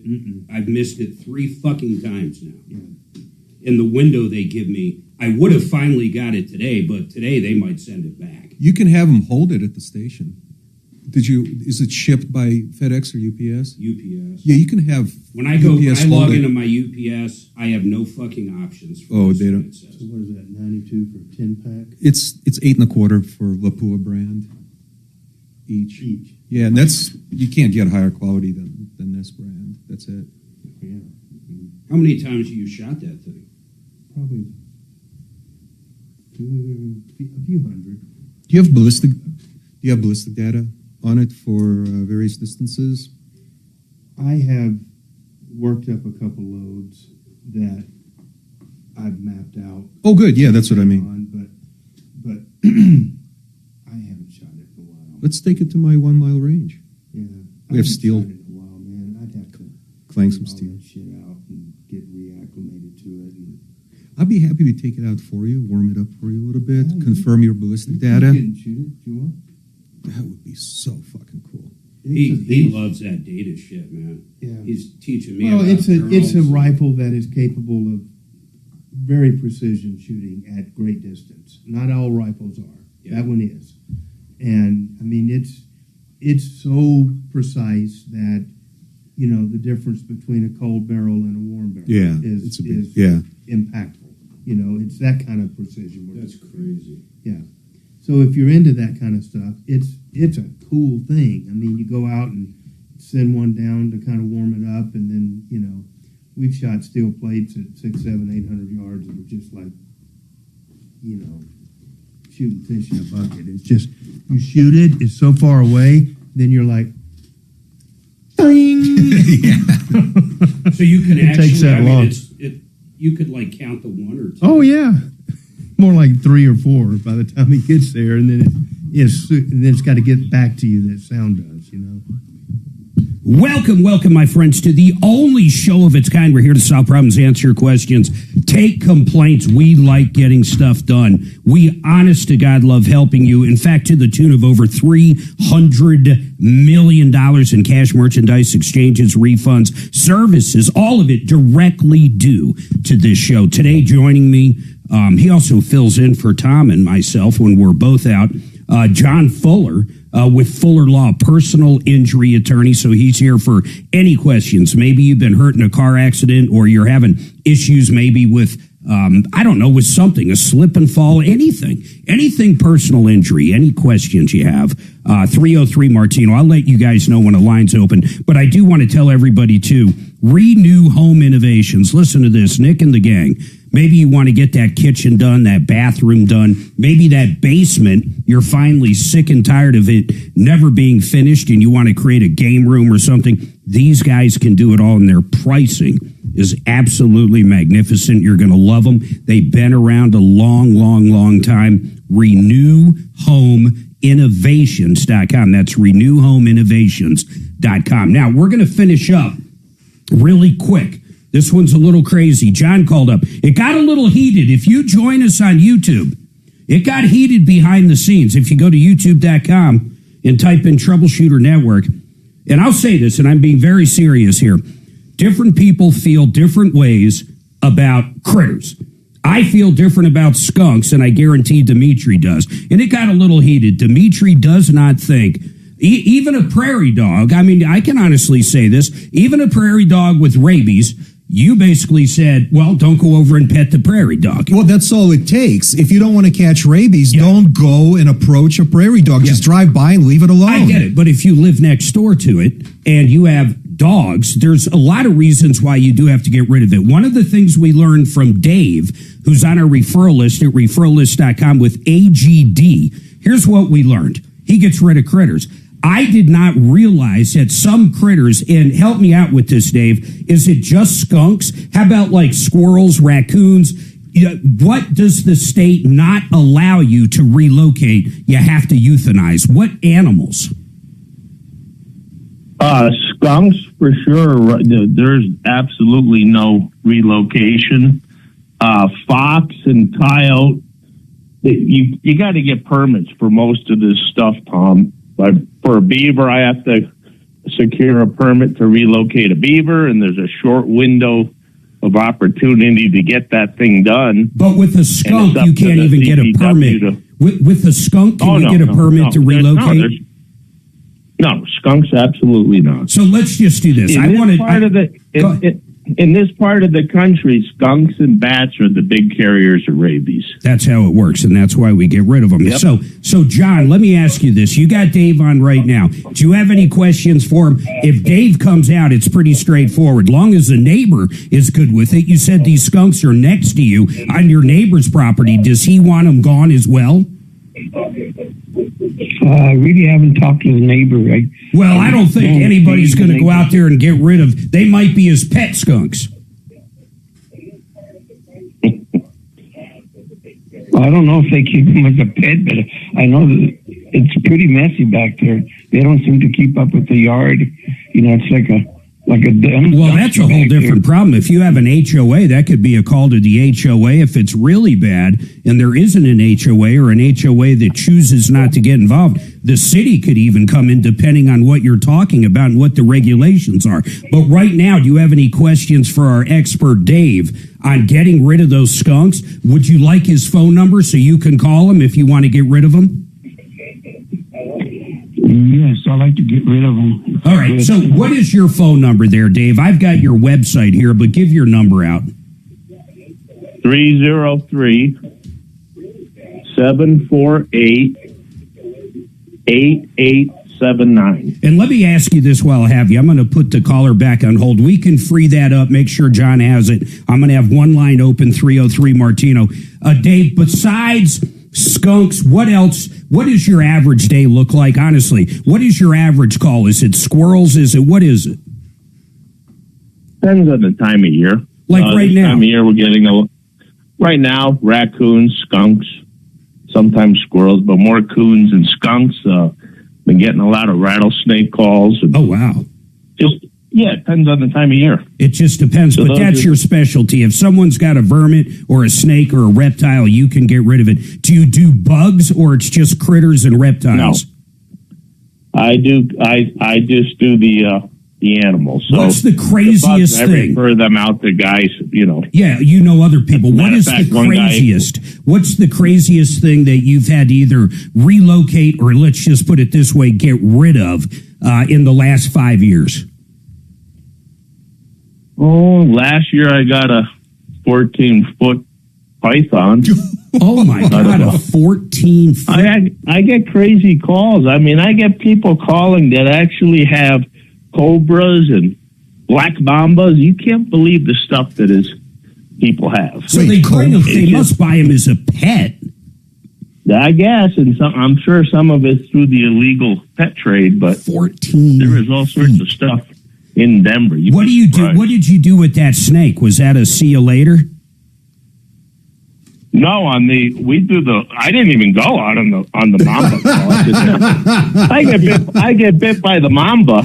You know, I mean, I don't even know if they have the antivenom. And I got a solution for you, so you can start charging for those calls too. Why don't you just get one of those mongooses? Because mongooses kill cobras. No, but they'll kill a cobra. They'll kill a black mamba. All right. What was it? Ricky Tikki Tavi killed a cobra snake. Protected the boy. I've had the snake calls with the snakes coming out of the toilet. Oh my God! Do you remember that house? Do you remember that house that was so infested it ended up on the news everywhere? She bought the house, and there had to be no less than 1,000 snakes in the wall. Wait, you could pop a hole anywhere in her walls, and there was snakes. What kind of snakes? I don't know. Probably little gardener snakes. I don't remember. What the hell are they doing? There's thousands of them. What do they eat in there? I mean, no snakes idea. Eat little rodents and bugs and birds. Disgusting. How is that disgusting? Thousands of snakes. Hey, Dave, I appreciate it. And once again, if you need Dave, you can find him on referrallist.com. Get rid of the critters. He won't go out for 14-foot snakes, though. Actually, or mambas. Yeah, or cobras. 303-748. Yeah, no kidding. I smell a business opportunity. You got it, man. 748-8879. What were you going to say? I said I smell a business opportunity. Dimitri and his mongoose will come and get your cobra snake. Man, I'll tell you, I've always known you have got a deep heart for animals. There's no doubt about it. Clearly, you have a mind for business, too. Yeah, it's kind of crazy, though. You were really upset that this guy was that's what he does for a living. He gets rid of them. And if the state says you can't relocate him, that's what he does. Right. You can't go but against relocation is not the only alternative. The guy I spoke with from the Urban Wildlife Rescue, I just had him on the phone just about 10 minutes ago. Isn't that relocating? No, he doesn't relocate. Okay, he locks him out. He just puts a trap door on the... When we get some time, we're going to have him on. I do want to hear what he's going to do. I do too. We got full lines right now, but here's the bottom line. I want to hear this guy. To me, if you set up a one-way door, that is relocating. No, that's not relocating. That's substantially different, and it's a great alternative to running an Auschwitz for wildlife. If I get to skunk and Uber to another house, that's illegal. Relocating. That's illegal. All right, everybody hold tight. We're going to come back. Christina, we are trying to get Bo to go over there. We also are going to get our expert on. So, Christina, you hold tight. Larry's got a problem with the floor. And Jim, he's got a question about a horse. In fact, real quick, hey, Jim, what is your question so we can think about it during the break? What is your question on a horse? Yeah, it's really a concern that I have. A neighbor of ours, about a half mile from us, has a black horse, a coal black horse. It has no shelter, no nothing. And it stands out in the torrential downpour that we had a couple of days ago. The last couple of days, it's been out in the hot sun, over 100 degrees. And like I said, no shelter. I'm sure the person is suffering tremendously.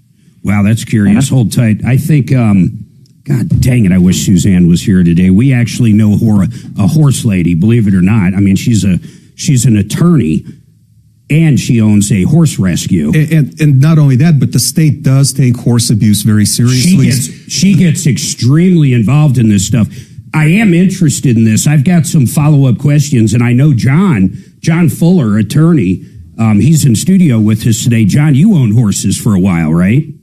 I did. Yeah, you did. I mean, they're very expensive. I get all that, but I'm curious. I think of wild horses that run free, and they don't have shelter, so I just don't understand. I don't understand what abuse is because I've never owned a horse, but everybody hold tight. We're going to come back to that. And then, of course, oh my God, Josh is suing a car company. I don't know what's going on with that. Hey, here's what I want to do, though, Axeman. I want to free up Christina. Get her info. I need to get boots on the ground out there. She says they haven't had hot water for over a month, and it looks like it's going to be another 2 weeks. I also want to get Brad O'Brien lined up after we verify what is she saying. And hopefully we can get a hold of Deputy Bo to go out there. And I say Bo because he's a plumber by trade, and he's just so good at talking to people. Everybody hold on. We've got a lot cooking today.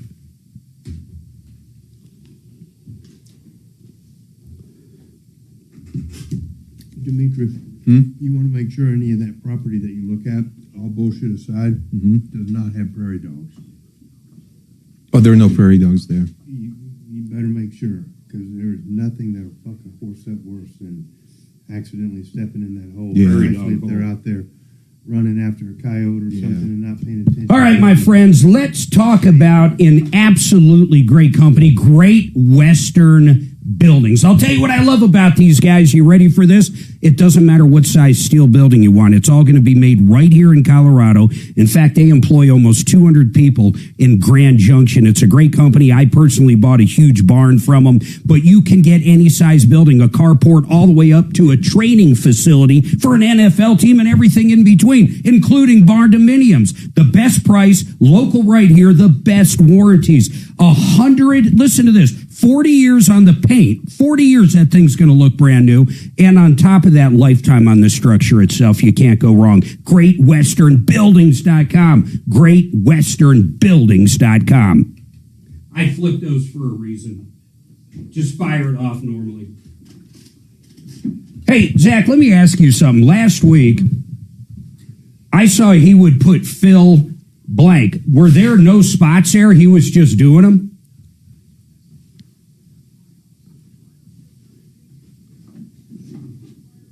Yeah, see, yeah, I get him, and I'll talk to him on that. That's fine the third and fourth hour. The first 2 hours were networked, and it throws the shit out of our tie line that's connected to KRDO. So when they're coming back late or early.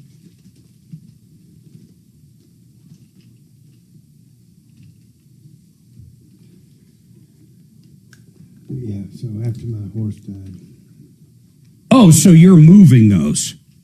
I got you. So it's not interfering with the tie line. Sold the horse trailer, took the mule up to my buddies, more or less gave him the mule. Oh, good. More or less gave him the horse trailer. Like he was supposed to pay me, but he never did. I got you. Set fire to my last bale. All I care about is when we program the tie line, it says we got a 6-minute break or whatever it is. We're still, even when he's doing that, we're still good. Yeah. A few seconds, yes, you're very kind. Yeah. I get it. Perfect.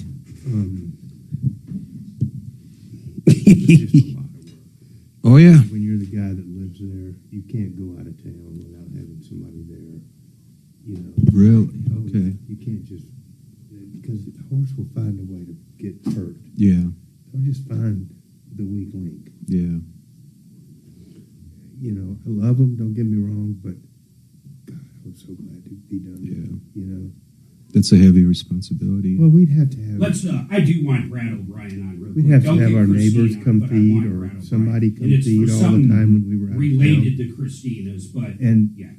Horses don't get sick at 3 o'clock in the Just morning. tell me it's going to be a quick question Yeah, about how 2 a.m. on a Saturday. The question is going to be, does that fall within the 24 hours? Christmas Eve and it's snowing outside. Yeah. You know, they don't wait till it's nice, sunny afternoon. I agree. I mean, even if it's somebody else's ultimate responsibility, it's still your burden because it's at your house. Yeah, I'm the first responder. Now, are donkeys like that too? Do you guys have these pictures? Or they're pretty indestructible. Yeah. And they're fairly smart about not hurting themselves. Yeah. They don't do things that'll... Guys, I'm sending you pictures of this one when I tell you pictures. I mean, 20 years beyond when you'd like them to live, they're still kicking. You know? Good. Mules, you have to... The utility of a mule sounds good on paper, but mules are also very particular about things, and a mule can hurt. Can you ask Suzanne who that horse Mule lady can- was? A mule can stand right beside you and sidekick you. Hey, babe, if you can hear me, who's that horse lady? Put your ass in the hospital. Yeah, I don't want that. They can do that. I'm not saying they will. Yeah. But I'm saying they have that ability. Yeah. A mule is very, very self-protective. Yeah. Like, you can't get a mule to hurt himself. You know, you can get a horse to hurt himself. Yeah. You can take a horse in a place that he shouldn't be. A mule will be like, I don't think so. Could a mule misunderstand a dog's playful activity? A mule kill a dog. Yeah. So no mules. I mean, a mule instinctively will kill a dog. Because it might be a wolf or a coyote. It is a wolf. Yeah. It just, I mean, now my mules were cool with dogs, but they grew up around them and they were, and even still, my dog was always like keeping an eye out on them because, you know, but I mean, there are mules out there that won't tolerate any dogs. Wow. I mean, they'll lose their mind killing a dog. Oh, shit. It is brutal. Okay, I'm staying away from mules. Brutal. A donkey do the same thing, but not as bad. No. A mule, but it's actually cool to see if a mule gets a hold of a coyote. You're just like, dear God. Yeah, I don't want to see that. Fucker goes apoplectic on his ass. I mean, it's bad. Now, I would assume a coyote will be able to run away from a mule, right? If a mule is aggressive towards lucky. it. Oh, really? Takes luck. No, I'm just going to have donkeys then. Yeah. They just kind of walk around and eat grass, right? I mean, a donkey will get wrong on a coyote too, but mostly they like to raise hell and holler and stuff. And, you know, but a mule can be great. Don't get me wrong. They're lifelong companions and stuff if they like you, or a lifelong enemy if they don't. All right, guys. All right, 303-713-8255. We've got a ton, and I mean a lot going on. Real quick to free the line up. Randy, what is your comment on the raccoon call? And it really wasn't a raccoon, they were skunks. But go ahead. Oh, I understand, but it's related because I'm a master sweep up in Greeley.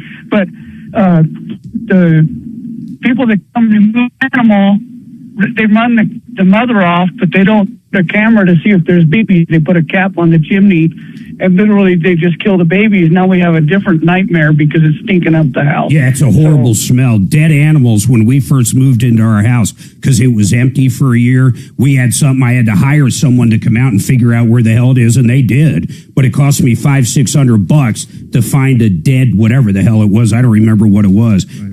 That's a really good point, Randy. I appreciate that.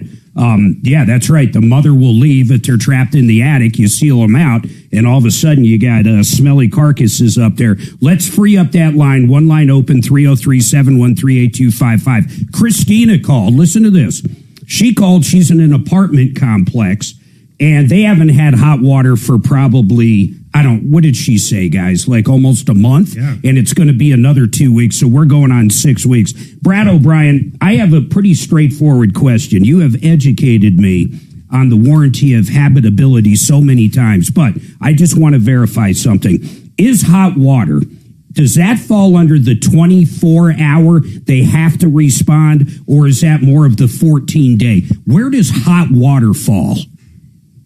Well, if it's life, health, or safety, the response time is 24 hours, where the landlord has to respond and commence corrections by that time. Otherwise, it's 72 hours, so 3 days. It's not 14, so it's 1 day or 3 days. So and, hot water is considered essential safety. Yes, so hot water does fall under life, health, or safety, so the emergency 24-hour response time. Now, I realize this, however you normally communicate with your landlord, you have to give them written notice or an email, however you normally communicate. If I recall, that's how the statute reads. But I've got a follow-up question. We're talking about a complex now. It's got 175 people.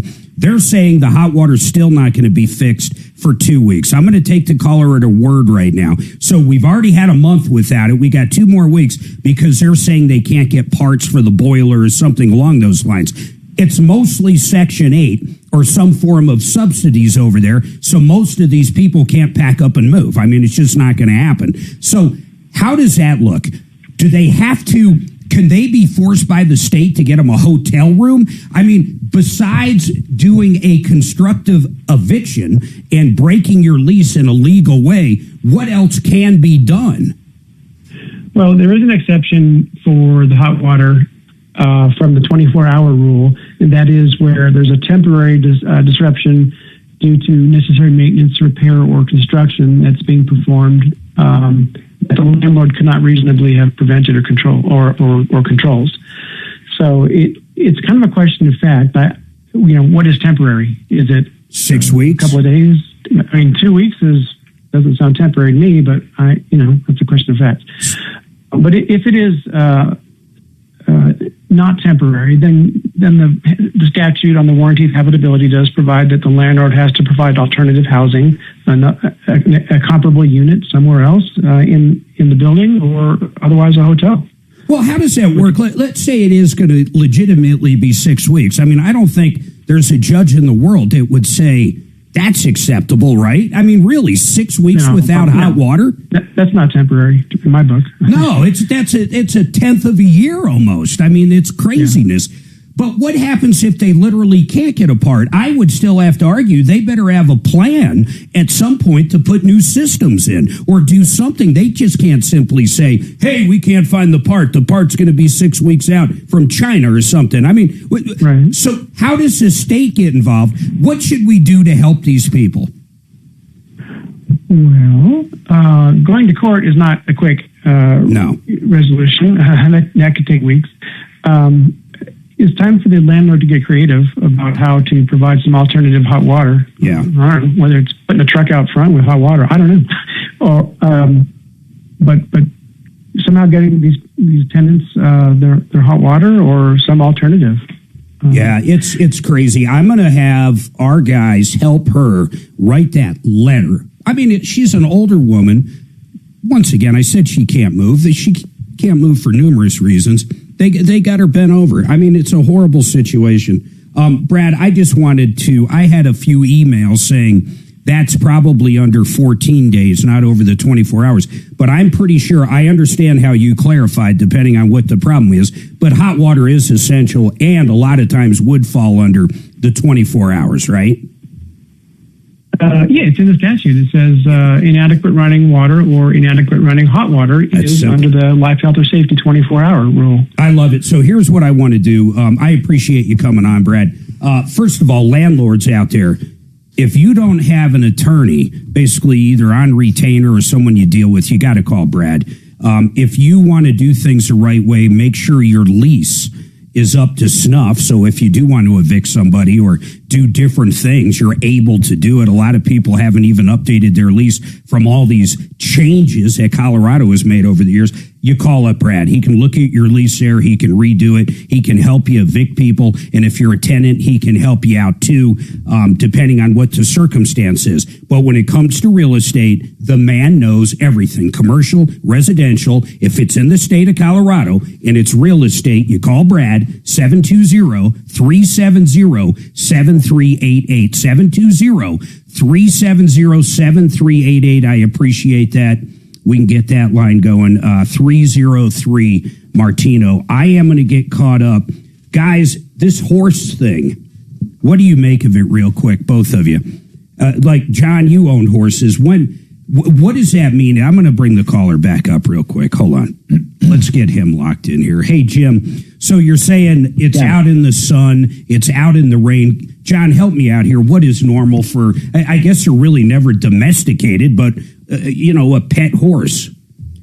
Well, I don't think a horse actually needs that stuff to survive. Clearly, wild horses don't have shelter or anything else from the rain or whatever, and they do fine. However, do horses do better? I mean, all my horses had shade and stuff and the ability to get into and out of the snow and out of the rain and stuff like that.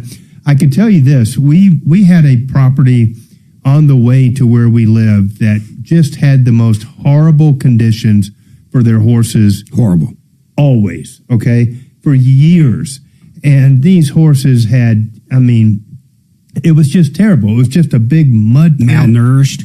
Not well nourished, and I bet my wife and some of our other neighbors called numerous times to report these horses. And every time they would come out and they basically did nothing.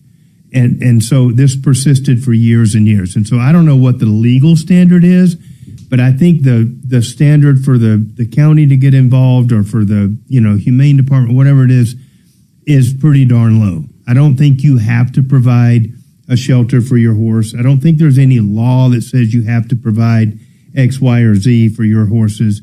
Is it a smart and a good and a humane thing to do? Of course. But I don't know that the law requires it. Hey, Axeman, out in Franktown, there is, or Zach, if he's on the phone, there is a horse rescue that I'm pretty sure is the Dumb Friends League. I pass it every day. Right. And it's literally run by them, but it's all horses. Mm-hmm. Let's try to reach out to them because I guarantee they know the answers to these questions. No doubt they will. And maybe these people next to you, maybe they don't want this horse. I mean, does this horse appear to be malnourished? Yeah. Are we talking like really skinny, or you just are more concerned about the hot weather? Yeah, I'm just more concerned about the being out in the rain, in the heat, in the sun. I mean, it's a cold black horse, and I'm sure that sun is terrible on it. It's probably just soaking up the heat like mad. It's kind of we've had horses too, and they're always inside. And yesterday they were wet from being inside. Because you're a great horse owner. I get that. I want to put you on hold. We're going to try to get them on. Here's kind of where I get a little torn on this. So listen, our dogs live inside. Our dogs are part of our family. They go on walks with us. They're part of our family, our dogs.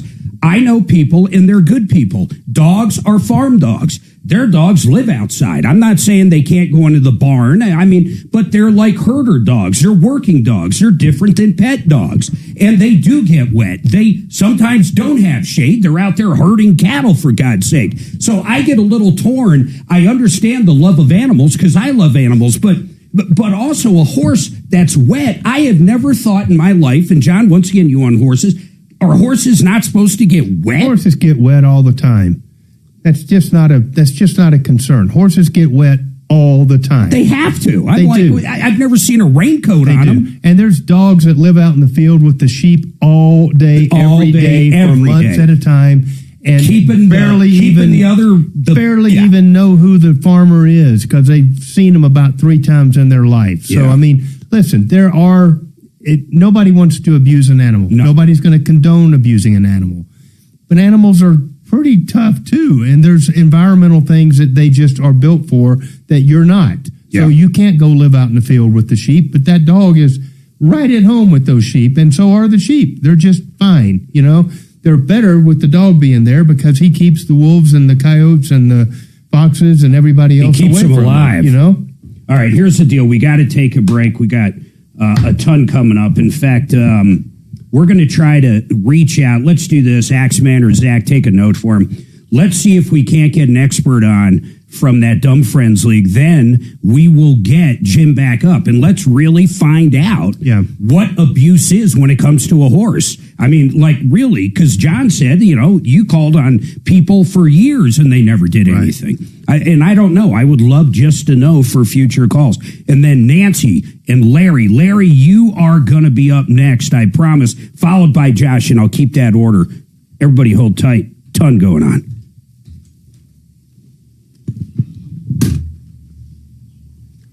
And then I was going to say, then there's the other side of the fence where he wants to have Elon Musk's boring company come out and bore a hole for a skunk to move somewhere. But it would be a nice hole. It'll be a beautiful hole. I'm sure it would. You ever seen those dogs that live with the sheep herds? Oh, yeah. That's the coolest thing. Yeah, those Australian dogs. They protect them. They're like Newfies or something. But they put them out there. I mean, those dogs really have no social skills at all. They go out there. They're big suckers. Very young. They don't come home to the ranch and sleep by the fireplace ever. Wow, they're just like the farmer's truck will pull up and the dog will come over to that farmer, and they'll vet the dog and stuff and throw him some shots and stuff. But that's about the only I couldn't. Okay, hold on, guys. That dog. He wouldn't.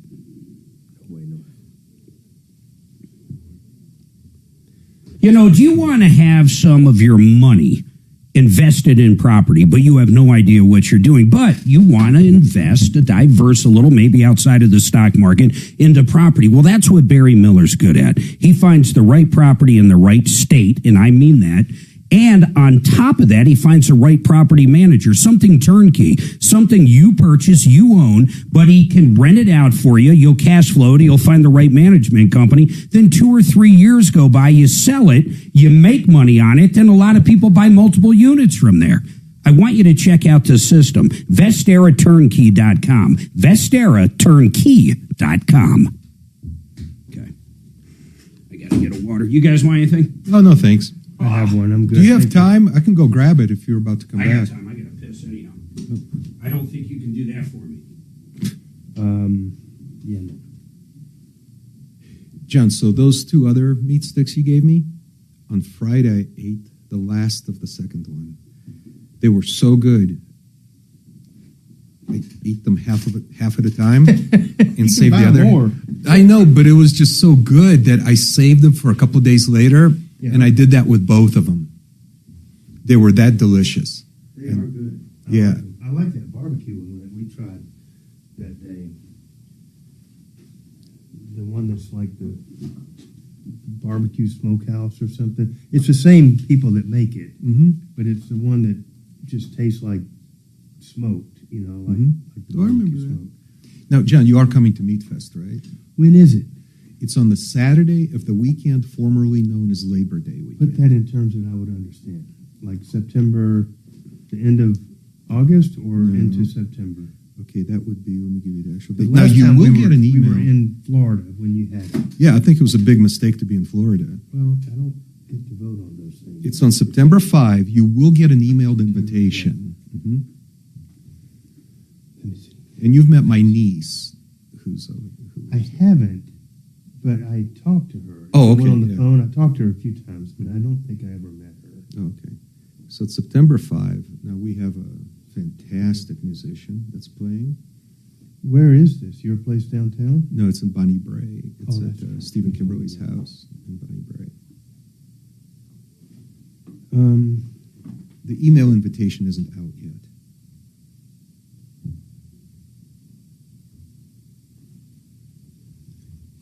It looks like we're going to be in town. The only caveat to that is all this freaking Vegas shit going on. Yeah. That's really got us kind of in a little bit of a freaking standstill on life plans right now.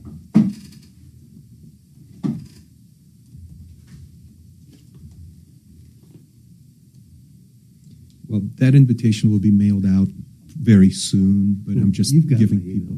Oh, of course, yeah. Cool. From your website, right? I use the same email as on your website. No, definitely not. Okay. In that case, can you please write down your email address? Yes. No, in fact, I've gotten an email from you on that site, and I may get it 2 weeks late. I don't use that email for anything in particular. I mean, it's like a twist. It's unscrew. It's spam. That's what you're saying.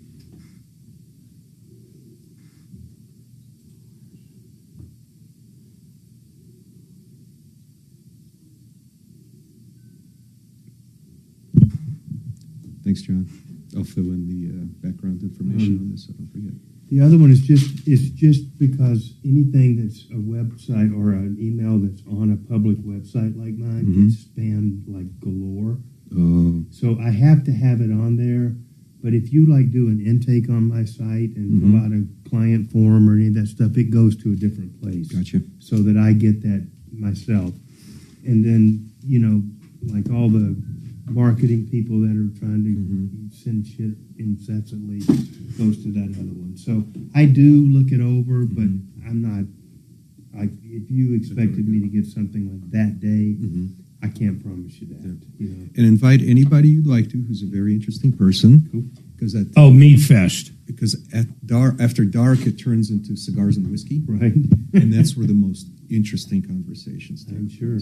We're going to have a guy there who was... he used to work at Area 54, Area 52. Cool. Open. All right, 303-713-8255. By the way, if you haven't joined us on YouTube, you really should. A lot of talking, if you will, behind the scene. If you go to YouTube, just type in Troubleshooter Network and look us up there. You can hear us during breaks. And watch us. You can see John and Dimitri's pretty faces. Hey, what happened with the horse people out in Franktown? Did you reach out to them, Axeman? I left a voice message. It's a long thing because they do surgeries and appointments and stuff. So it was a long menu, but I left a voice message for them. Okay, very cool. So let's tell Jim, let's grab Jim's information, get that line freed up. And basically, when we get them on, we'll get him back on to ask questions and find out what truly is neglect when it comes to horses. I went out one time for Tom years ago, but these horses were malnourished big time. Right. It was, they look like, and that you can know figures from the street. I mean, you don't need to even come on the property to know that the horses are not, being fed correctly and stuff that like that. I would believe is a big issue. Yeah. Because first of all, if you're confining the horse, it can't go out and find food, right, and then you're not feeding it. I think that's all human problem right there. This lady that was near us, she had a stud horse in a small pen to keep it from breeding the mares. And so it literally had like a 12 by 12 square, and that was his whole... That was his life. That was it. That sucks. It's terrible, Hey, Larry, what's going on with this flooring company?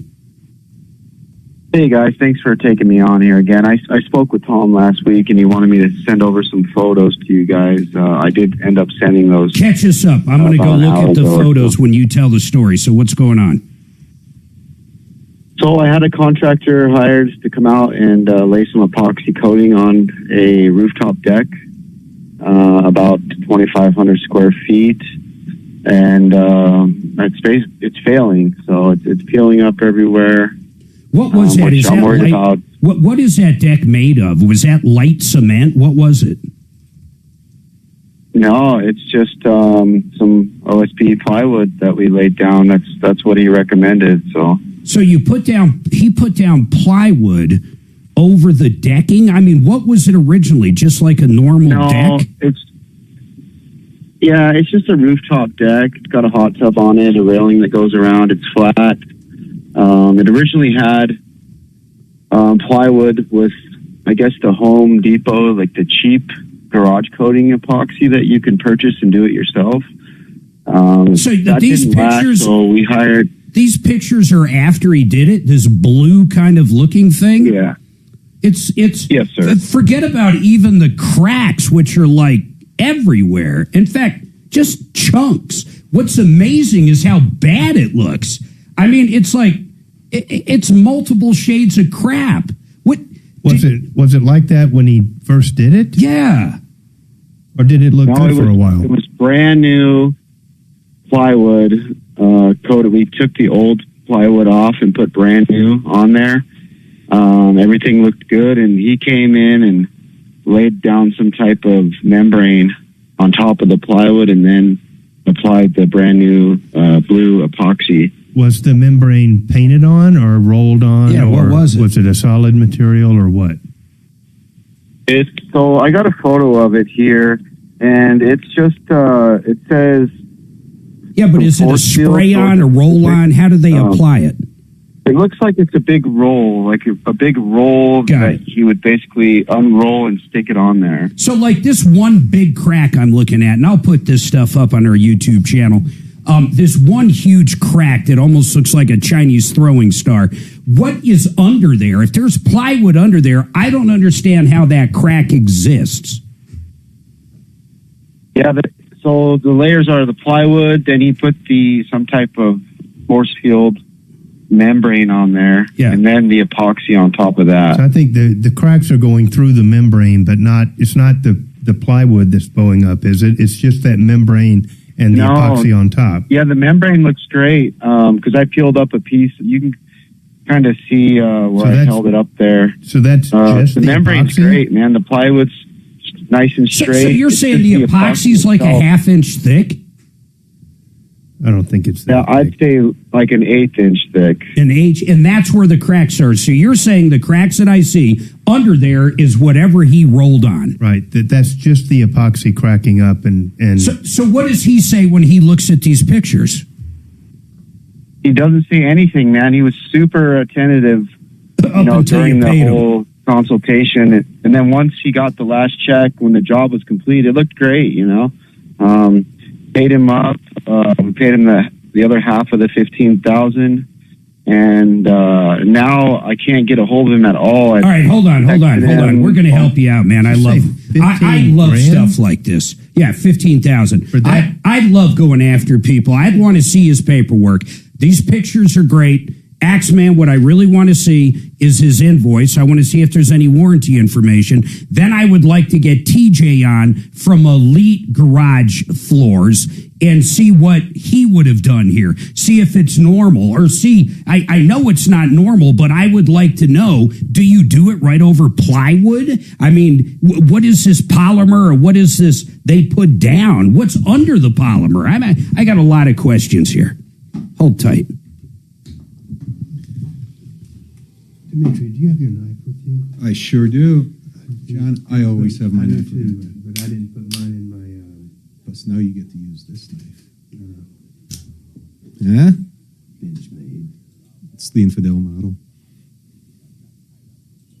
It's the Infidel cop. Oh, careful. Oh, my God. What?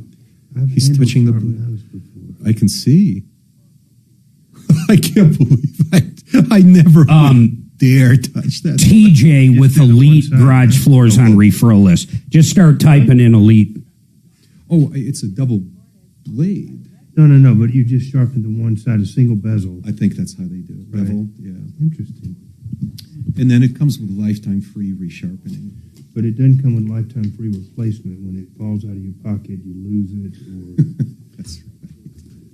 Great Western Buildings. If you want the most beautiful, and I mean beautiful, steel building, it could be a carport all the way up to a barn for horses, an indoor stadium, you name it, any size. Not only is it made right here in Grand Junction, Colorado, in fact, GreatWesternBuildings.com employs almost 200 of us here in Colorado, but you're going to get 100% American steel. You're going to get a lifetime structural warranty. All the design work, all the engineering is done right here in-house. They own the entire facility. I know the owner personally. In fact, they built my RV garage. You got to check them out. Drop the show's name, and you're going to save even more off their unbelievable prices already. GreatWesternBuildings.com. GreatWesternBuildings.com. Sorry. Huh? Those are like $200 for those. About $450. $450. Mm-hmm. But hey, it smells really good now. What is it? Oh, we're discussing my automatic knife. Oh, this brand is super high quality, but they're ridiculously expensive. Yeah, I agree. He said that can shoot right through a 2x4. Sure. From 20 yards away. Probably. Yeah, this is the compact version. The full size is about another 1.5 inches, I think. How much was that, Dimitri? Well, I didn't pay list for it, but they retail regularly. Street price is about $4.25, $4.50. That's amazing. I know a guy. Their hand carry ones are a couple $100, and that's without the fancy little mechanism there. I carry a super thin little Kershaw stainless deal that's, thin enough that it doesn't get in the way of things. Yeah. I just didn't think of putting them in my shorts this morning, but I wear them always, Mm-hmm. But then I lose them every now and again. Like they'll come off in my car seat sometimes. Yeah. And I'll find them underneath like 2 months later.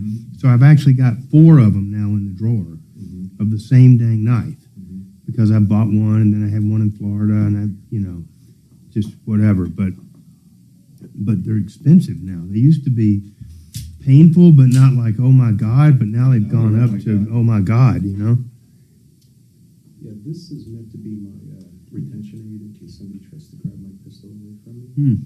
So, so the training I got is how to clamp the pistol against your hip when somebody's got his hand on it, and then you just slash as much as possible. Right. To give them the incentive to move away.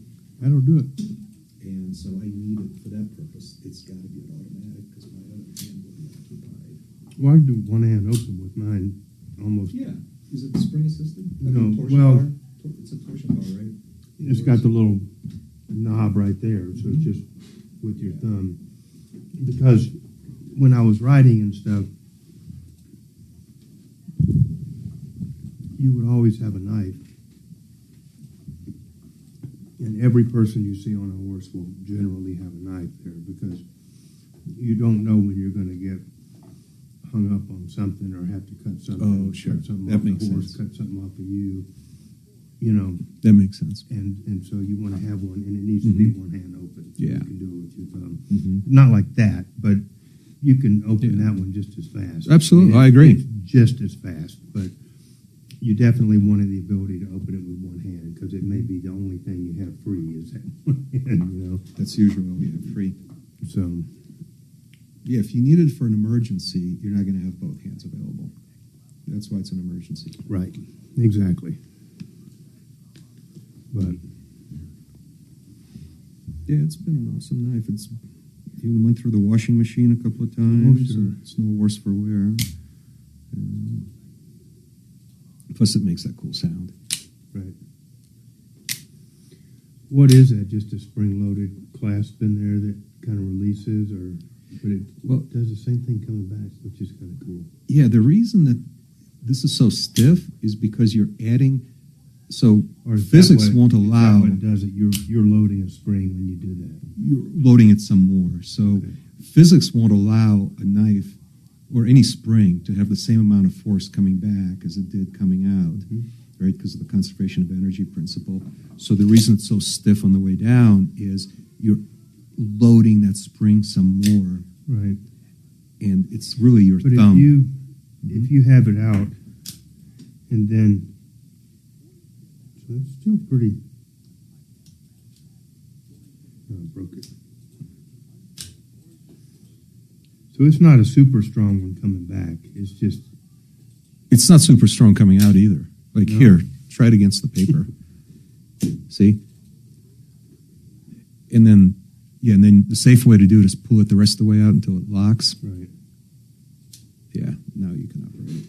All right, 303-713-8255. One line open. I just uploaded those files to our YouTube channel. If you go over to the chat, you'll see the links there. It'll say Troubleshooter Network. That's the user I used to upload them. Just click on them. These are horrible. I mean, these pictures. How much did he say he paid for this, guys? $15,000? Did we hear that right? Larry, how much did you pay for this job?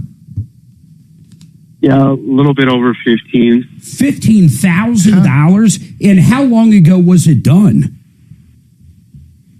It was done in September of last year of 25. So less than a year. And in November, I noticed some issues in November, reached out to him, sent him some photos. Did he reply then? That, he'd be willing to come back in the springtime, sand the entire floor flat, and put a fresh coat over the entire deck, free of charge under our warranty.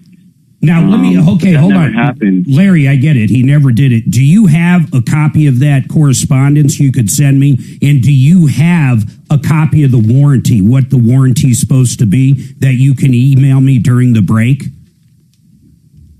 Yeah, so as far as the warranty itself, I just checked out the, the estimate.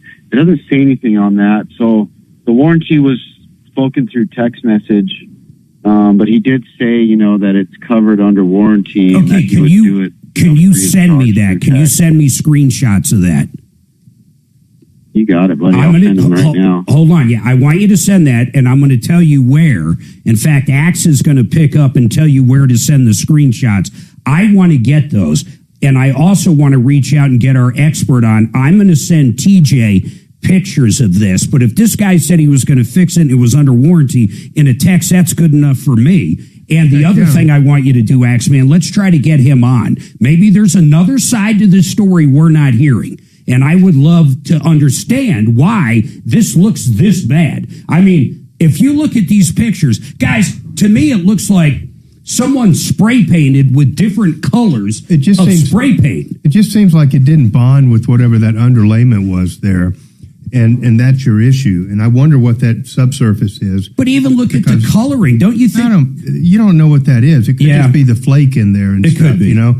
So I can't take issue with that, but I can take issue with where it's folded up. is clearly not still bonded to whatever the underlayment is. So that one is like a chunk.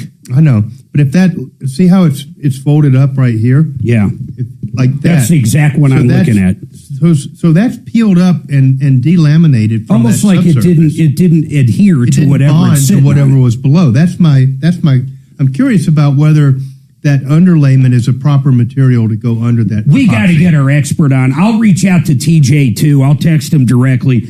I want to get these pictures to him. Listen, we've got a ton going on, and please, I promise, Nancy, you're going to be coming up really quick. She's got a comment on the animal topic, and then suing a car company. Josh, you're going to be up pretty quick. Everybody hold tight. One line open. If you need help, we get involved. 303 Martino or help at troubleshooter.com. Okay.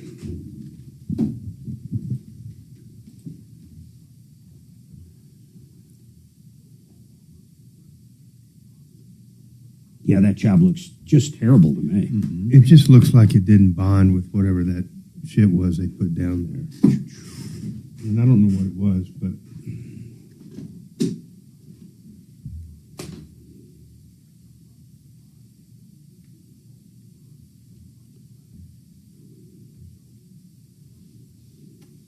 I don't get all these people that go and shoot things up and then go off themselves, you know? That's most of them do. I know, but what is the point? Especially to go shoot up somebody random, you know?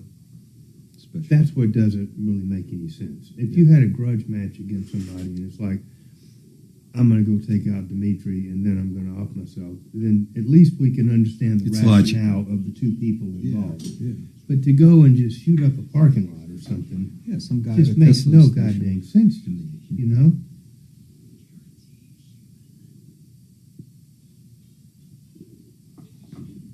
Yeah.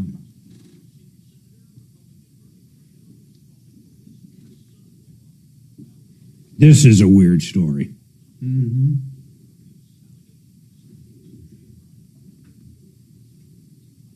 Are they in different parties or something? There's got to be more to it than that. It's his daughter. He's like... I know it's his daughter's husband, but there's something else there, and I don't know what it is. This dude allegedly DV'd up his wife, beat the rap. They dismissed it completely. Yeah, literally. And then his father-in-law, who is a senator in that state, he's a representative. The father-in-law is a senator, has come out and said he has severe psychological problems and he shouldn't be anywhere close to the House of Representatives. Yeah, he literally said the guy's crazy. I'm scared anytime he's with my daughter or his, my grandchildren. He should not be in office. Yep. That's the whole story. And he brought the grandchildren up and emphasized it. Right. Did you get the photos I sent you from Larry? The two things you wanted to... The warranty and two other things he sent. Let me look. And then I want it, John, I'll ask you if you think this is a warranty. D, I'll ask you the same thing. File forward. Dimitri. Did you guys, or Dimitri, did you get the photos? I got the photos. Okay, I'm waiting to get the warranty. Warranty's coming. Thank you. Let me see what he sent here. He sent the estimate, which does not have a warranty. This it doesn't look like it. If the guy's coming to fix it, let him fix it. No, he said, the guy said he was going to come fix it 6 months ago, and now he hasn't. Oh, is that the issue? Yeah. Did you see this You house? can't- Looks like a ski in, ski out in Vail. He said he had a hot tub on it and stuff. So. Yeah, Mark, all I got was more photos from you. I didn't get the warranty yet, but it takes a few minutes with the... No, you should have. Oh, here it is. yeah. You should have it. Oh, yeah, look, he's peeling it right up there. It didn't adhere to... See, that's weird, though. That looks like plywood under there. It doesn't look like anything else. I thought it had bonded to the underlayment and did not bond to the plywood, but he said that wasn't the case. Yeah, look at that picture right there, the new picture, where he peeled it up, almost like paint. Oh, that's not plywood. You can even see Georgia Pacific force field. That's what that underlayment. That's the underlayment barrier system. Huh. Weather barrier. Let's just do a quick little Georgia Pacific rubbery. force field weather barrier. Here's what I don't understand. Listen, what do you make of this?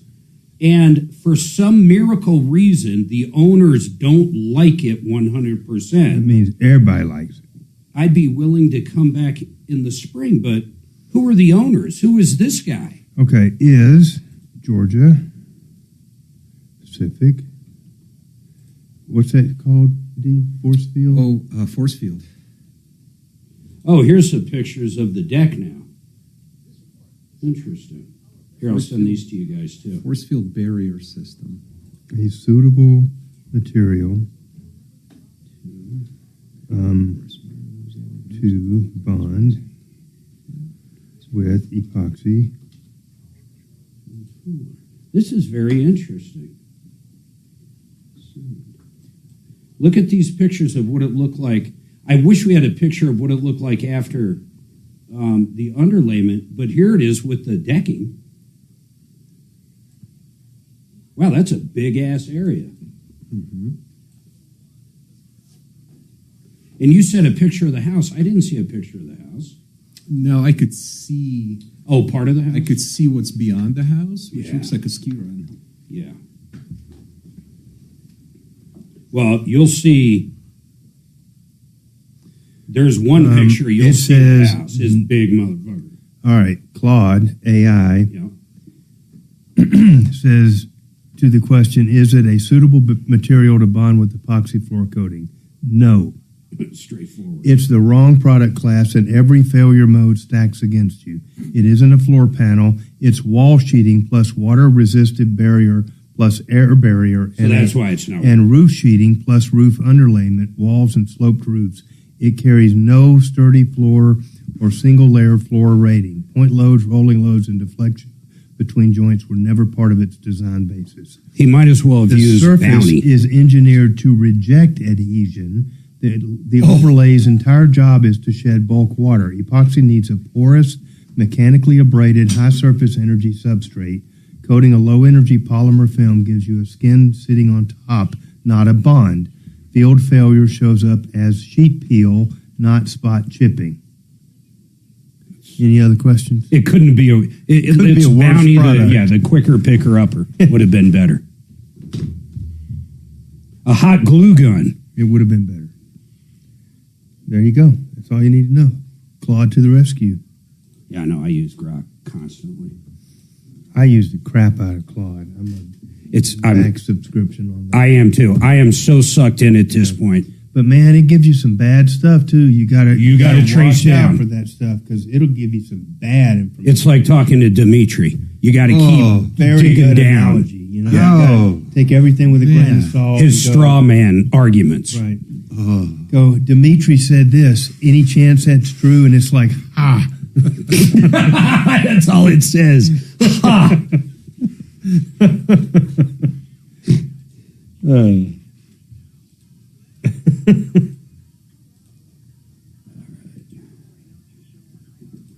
Dude, I sound like Michael Brown's headphones over here. Are they super loud? Oh my God.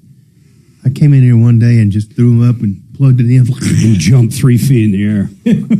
It was so loud. It wasn't Think about even all funny. the helicopters and loud shit he fucking flew around in, though. Right. Doing that New Orleans shit, man. Yep. I mean, he was in an Apache half the time. I used to be on helicopters in the Army a little bit, man. I could sleep like a baby in those things. That's incredible. They were so loud, but I would sleep so good. All right, welcome to the show, the only show of its kind. We're here to solve problems, answer questions. Really, what we want to do more than anything is get the right thing done. We're dealing with one right now that's got me pretty irritated, but I got some questions on it. But it's even worse than what we thought. At first, we thought, it looks bad. And you can see the pictures of this flooring job. So it's a deck on the outside of a house. It looks like it's up in a ski resort area.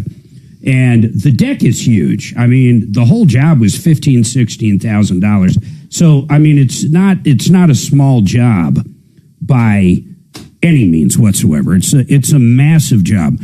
And he paid $16 grand to put down an epoxy and basically like a garage floor covering. And it looks horrible.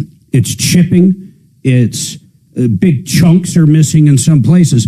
But John Fuller, by the way, joins us today. John Fuller, of course, fills in for us, but he's also a great personal injury attorney. In fact, I've used him twice, once when Suzanne and I got T-boned, and another time our daughter got rear-ended on I-25. And I always say this, both times he got us policy limits. Every nickel they had, he got us. And more importantly, he went out, and this is kind of a side note, but he went out and negotiated with the hospital and negotiated with everybody that had anything to do with the accident and put more money in our pocket. That's really what I think he does different than a lot of attorneys. He spends that extra time, being a caretaker of your money. Let's put it that way. But John, you've looked at this. Deputy Dimitri, you've looked at these pictures. And John, you found out something interesting. We actually looked at what the guy used for not really a subfloor, but what would you even call that? So, that was the first thing that I was asking questions about was what is this sub material, this sheet that the guy told us that he placed over the wood and stuff. Because you don't normally put any kind of material under epoxy. It needs to be on a porous surface that it's it can generally bond on cement. with. They sand the cement down so it sticks. Exactly, so that there's something for the epoxy to grab onto. And so it seemed odd to me. Well, one of the photos that he sent to us showed underneath that material was a Georgia Pacific force field weather barrier. That's what it's called. And that sounds like it would be for roofing. Well, it is. It's for siding and it's for roofing. It's to shed water. It's to specifically not allow stuff to come through and to bond with it. It's absolutely the wrong product. It's like the worst thing he could have used. Absolutely. I went out to AI, to one of the subscription models that I use, and I mean, unequivocally, it was like, no, this is the worst product that you could use as an underlayment for epoxy. It will absolutely fail. It won't adhere. And it said, which was interesting, it was like the failure will not be chipping, but will be, curling up exactly the way that these pictures. And if you look at these pictures on our YouTube channel, go to youtube.com, put in Troubleshooter Network, you'll see the links over there. It's literally peeling up. If you've ever had your garage done or been in a garage that's had some kind of epoxy, it doesn't even matter what kind. It's almost like you can grab it and pull it directly up, which you never could do in my garage. I mean, it would be next to impossible. That stuff is so strong. In fact, polyaspartic is so strong, it's crazy. I mean, it's a real pain in the ass if you ever wanted to get rid of it. Right. This guy could literally probably lift the entire thing up and move it. Right. So they make a proper subfloor specifically for epoxy, and it's a sturdy floor, 2-layer plywood made for that. This is just not the right application. I don't care how many times this guy comes back and redoes the same stuff over that particular barrier, it's going to fail every single time. Every time. It was pretty much the worst he could use. Now, I do want to ask you, Larry, I'm looking at these texts, and you sent it to me, and this guy does say that he will come out and basically redo it. But what I don't understand, it says, if for some miracle reason the owners don't like it 100%, I would be willing to come back in the spring, which would have been this year, sand the entire floor flat, and put a nice, fresh, even coat over the entire deck, free of charge, under our warranty. What I don't understand is who's the owner? The owner's name is Chris Hawk. And who are you? That's the name of the guy. No. Hold on. I am I see what you're saying. The home here with the deck is owned by a customer of mine. I do a lot of work on their property. They live up in Golden Gate Canyon, on about 100 acres. So they basically told or asked you to source or to give them ideas on the deck. Is that kind of what happened? Yeah, they had that old epoxy flooring that you can get from Home Depot, the gray stuff. Yeah. Previously, and it was failing. So we came to the conclusion that maybe some more of an industrial professional grade epoxy would be our what best we bet. can't understand, if it already had epoxy there, this part is even more baffling to me, John. Think of this. If there was already epoxy there, all you would have to do is sand that almost like cement when you prep a garage and then do another coating over it. That's how you would typically do it. If I had TJ come out, that's how they would do it. Why did you put new plywood over the old stuff? Because the old epoxy was failing. There was spots where it was bare, so we had some issues with moisture being absorbed into the old subfloor, the plywood. So we ripped out all of the plywood and laid down fresh new dry plywood for the new contractor. So did he come up with this horrible, what was that stuff again by Corning? Force field, Georgia Pacific Force Georgia field. Pacific. Did he come up with that? You had nothing to do with that, right? Yeah, that was all of the contractor. I wonder why he went with that. Flooring guy. I think he was trying to seal the plywood laid down. I think he was trying to get an impermeable surface. But the epoxy itself would have done that most likely. There are epoxies for wood. Yeah. That would have done the same thing, except it would have actually worked and it would have bonded to the wood. Yeah. This will never bond to the wood. It's the worst thing he could have done. The worst thing. Hey, I'm looking at Georgia Pacific's website describing this material, and here's what it says. It's a sheathing system that can be used across walls and sloped roofs on single It's not a flooring material. No, not at all.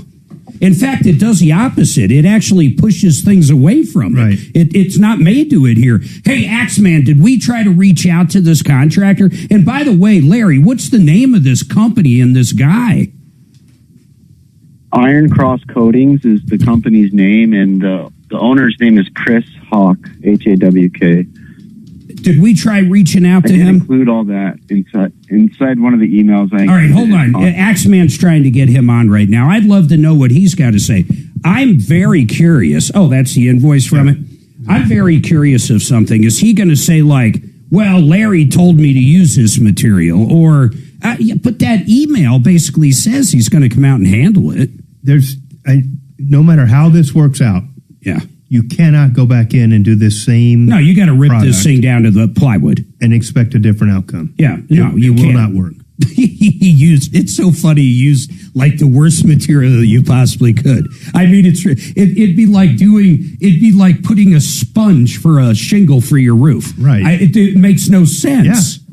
Mark, we had a call about this company just last week. Oh, get out of here. Yeah, it was one of your days off, and I was helping Tom, and I can't remember what day it was. Was it a good call or bad call? Well, how many good calls do we get? Not many. So I recognized the website. There's a very striking landing page with a beautiful epoxy floor. Wait, you're telling me... Just a few days ago. You got a call on this guy. What was it? He won't come out and do warranty work? I don't remember. For me, it was so many calls ago, but if we get access to Tom, I realize today's Tom's day off, but if we get access to Tom's notes from last week, then we'll find the details on this one. I have them. I just never access them. I'll try to access them.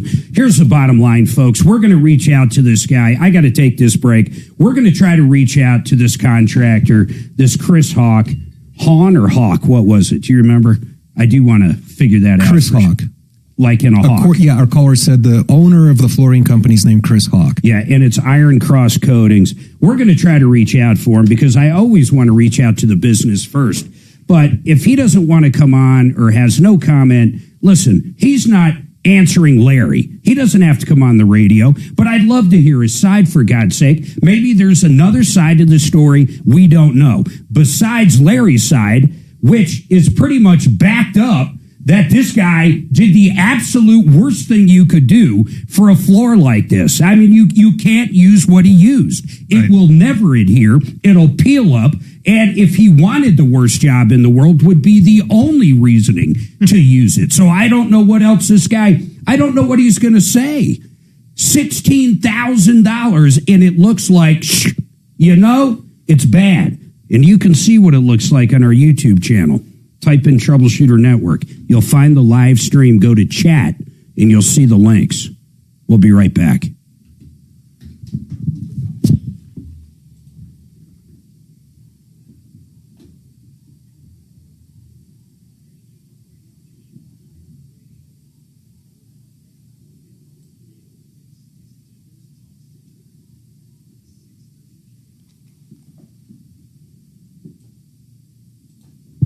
All right, let's talk to Joe Chiano. And I'll tell you why. Actually, it's Jordan. It's his partner over there. Jordan Chiano, you guys have a pretty cool thing coming up on the 11th. I mean, we're about a week out from it. Tell everybody what it's about. I know it's in Highlands Ranch. It's at the library. It's 100% free, and we're going to be talking estate planning. Give a little color on it. That's absolutely right. Basically, the Highlands Ranch Library, right off of Broadway and Highlands Ranch Parkway. And it's going to be talking about the importance of what estate planning is and why it's so crucial to have it set up for your life. Not only for you when you get into retirement years and passing it on to the next generation, but how you can have tax advantages and really put yourself in the best position for the next in kin. Give me an idea of some things people do that are horrible when it comes to taxes. In other words, they could have saved their offspring, their spouse, or whoever. They could have saved them a ton of money in taxes by doing some simple things. Yeah, a lot of simple things deal with trust. And with basic trust, you can have certain ways to help offset the pricing of current homes, the value of them, and how they can go up. I mean, there's too many times that people do not do anything with property, and when you pass away and you leave it to the next in kin, a lot of times they're paying a price that is not what originally was bought at. You know, we've had so many people over the years call in that thought they were doing their kids a solid, and they actually quit claimed over the deed to their house, not understanding how the basis of the property works. So they actually cost their kids, 15 up to 30%, depending on their tax bracket, of what they didn't have to pay. It's pretty crazy. So this is 100% free. It's in Highlands Ranch. What time is it? Where can people sign up, Jordan? It's going to be at 11:30 a.m. That's next Tuesday, the 11th. And just go ahead and go to becomethebanker.org and go under the events list. And you can do that or give us a phone call at 303-779-6600. That's 303-779-6600. Or becomethebanker.org. Go get signed up right now, 100% free. Bring a notepad, ask the questions. Don't cause your offspring, don't cause people, your beneficiaries, to pay taxes when they don't have to. 100% free. You're going to love it. Once again, becomethebanker.org. I'll do fix it after this one. Or do you want me to wait too? You tell me when. How large is the property? 105 acres. 2/3 of it is a very dense pine forest. The other third is a beautiful. I was out there. I saw it. Mark and Sue's came. What is that called, though? It's not a lot. It's called a, hold on. Fix It 24/7. They came out to our house probably, I don't know, about 6 weeks ago. I was thinking of that air conditioner sitting outside. They tore it apart. They power washed it. They got rid of all the dirt, the grime, the snow, the mud, the leaves, everything that has worked its way into that thing during the winter. And man, our AC works more efficiently. And it was all for $39. They spent about an hour and a half cleaning that. I love the guys at fixmyhome.com. You're going to love them too. This is for new customers. They want to prove to you what a great company they are by giving you that value.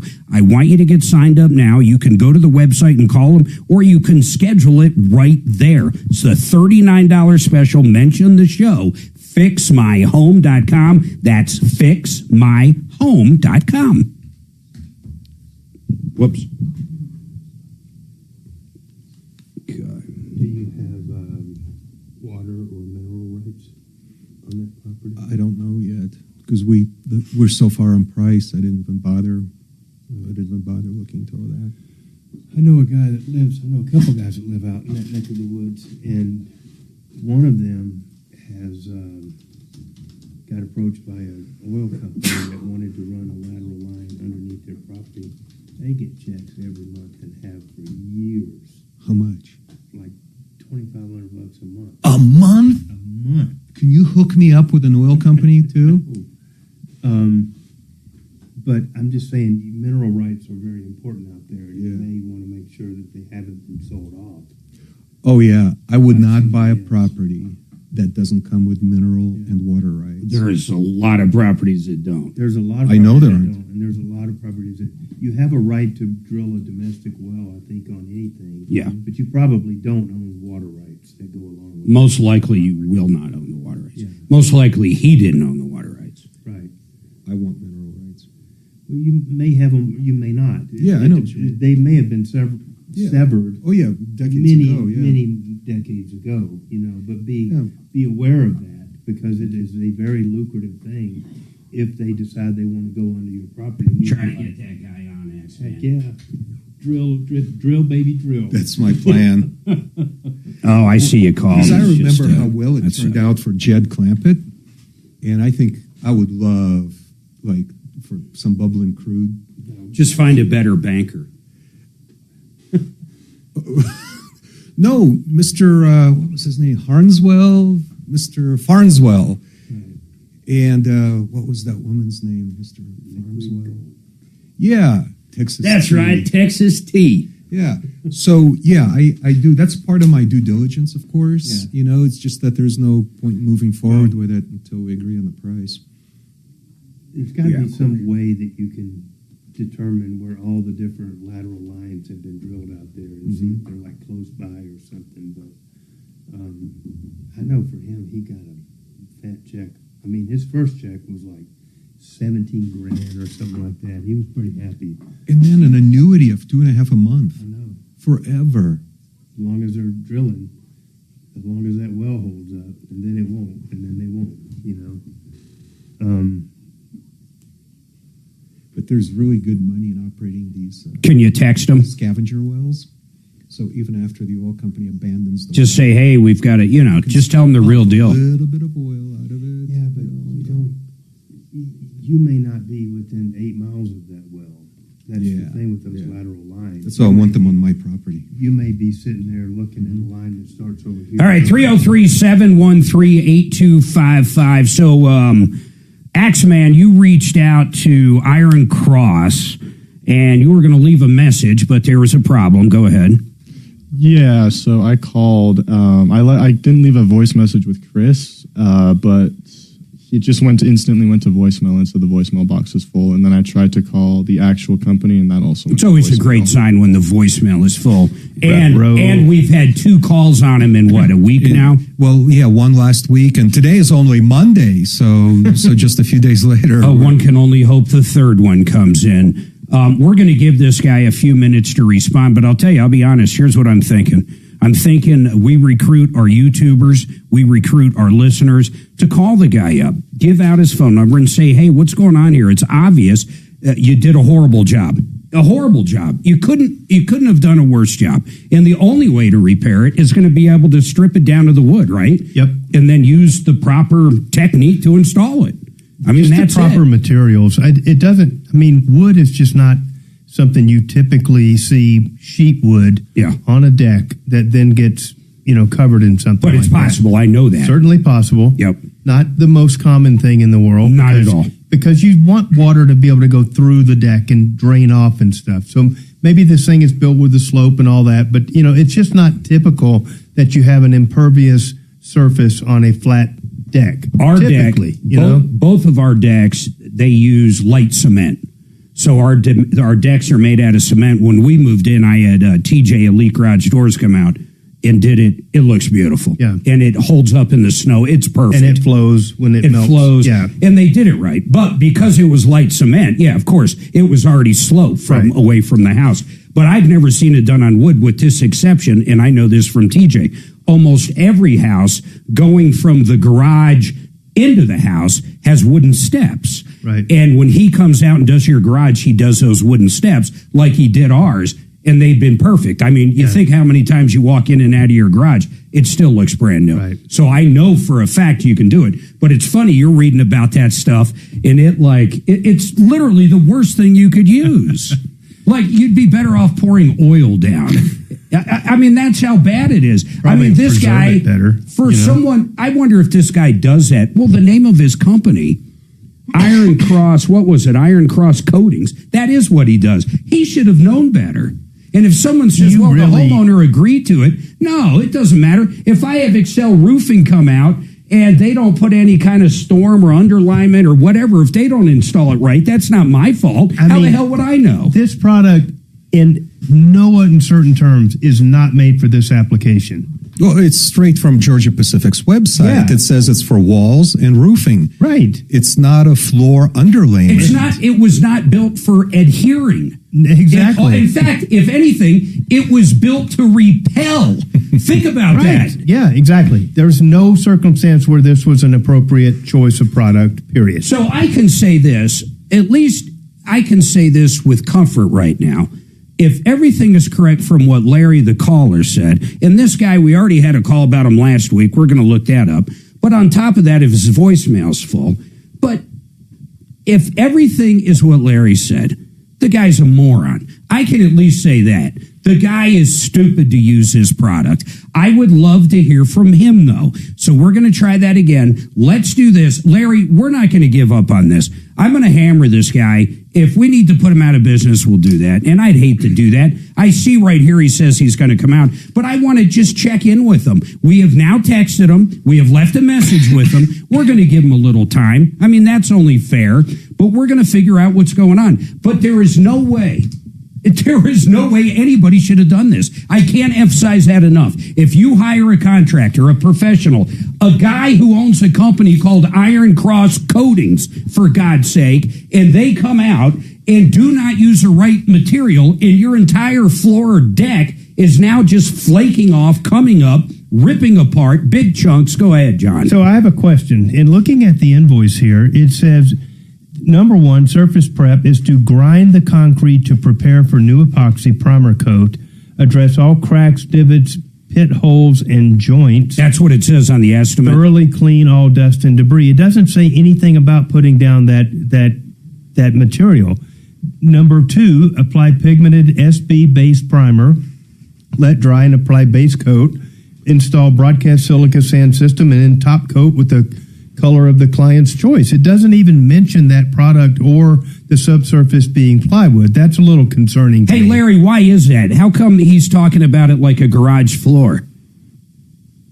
I have no idea. I did notice that also, that it doesn't say anything about that Georgia Pacific. So did he come out and look at it? How did this quote go down? Yeah, he came out and looked at it. I had a couple different companies come look. So he knew the scope of the job. He came out there and saw it was... He came out there and saw he was working with plywood, right? Or did he give you this quote? Oh, absolutely. Okay. Yeah, we got to talk to him. Larry, hold tight. Make sure we have his information, Axeman. We're going to stay on top of this. In fact, I'll pick it back up tomorrow. Let's give him 24 hours. Let's get Larry back on first thing. Hopefully we hear from Chris Hawk. Hopefully we hear from him, get something from him, anything, for God's sake. I just want to ask him. Why did you use this material? I mean, did the homeowner tell you to use it? Did they have it laying around? I'm hoping there's something there, but I have a feeling there's not, man. Okay, Josh, what's going on with you? Nancy, you'll be next. Josh? Well, I had a what would Mark do question in terms of placing a small claim suit against a rental car company. Shut up. Okay, first of all, you got to tell us what happened. Let's do this. Yeah, I will. Sue him. Don't worry about the facts. Wait a second. What car company is it, though? What rental company? Avis. Okay, hold on. I wanted to know. There's one particular one out there. We almost got a call on them all the time. I think they were called Ace, but they've calmed down. And I did learn, don't use some of these off airport places. Right. Don't do it. I have made the mistake one time. I booked something. First of all, you had to take a damn bus. It was New Orleans. You had to take a bus just to get to the real car place. Right. But then this one, even though I had a booth there, you had to get on another bus to go to like another town to get your rental car. So everybody hold tight. We're going to help him out. We also have a John Fuller in studio with us. Any questions on personal injury? Free legal advice today. It's a great time to call in. Maybe you're dealing with a car accident. You're not sure if you'd get an attorney involved. Pick his brain. 303-713-8255, 303 Martino. We're going to have two lines open. Get the calls in now. Nancy, I promise I'll take your comment real quick. after this.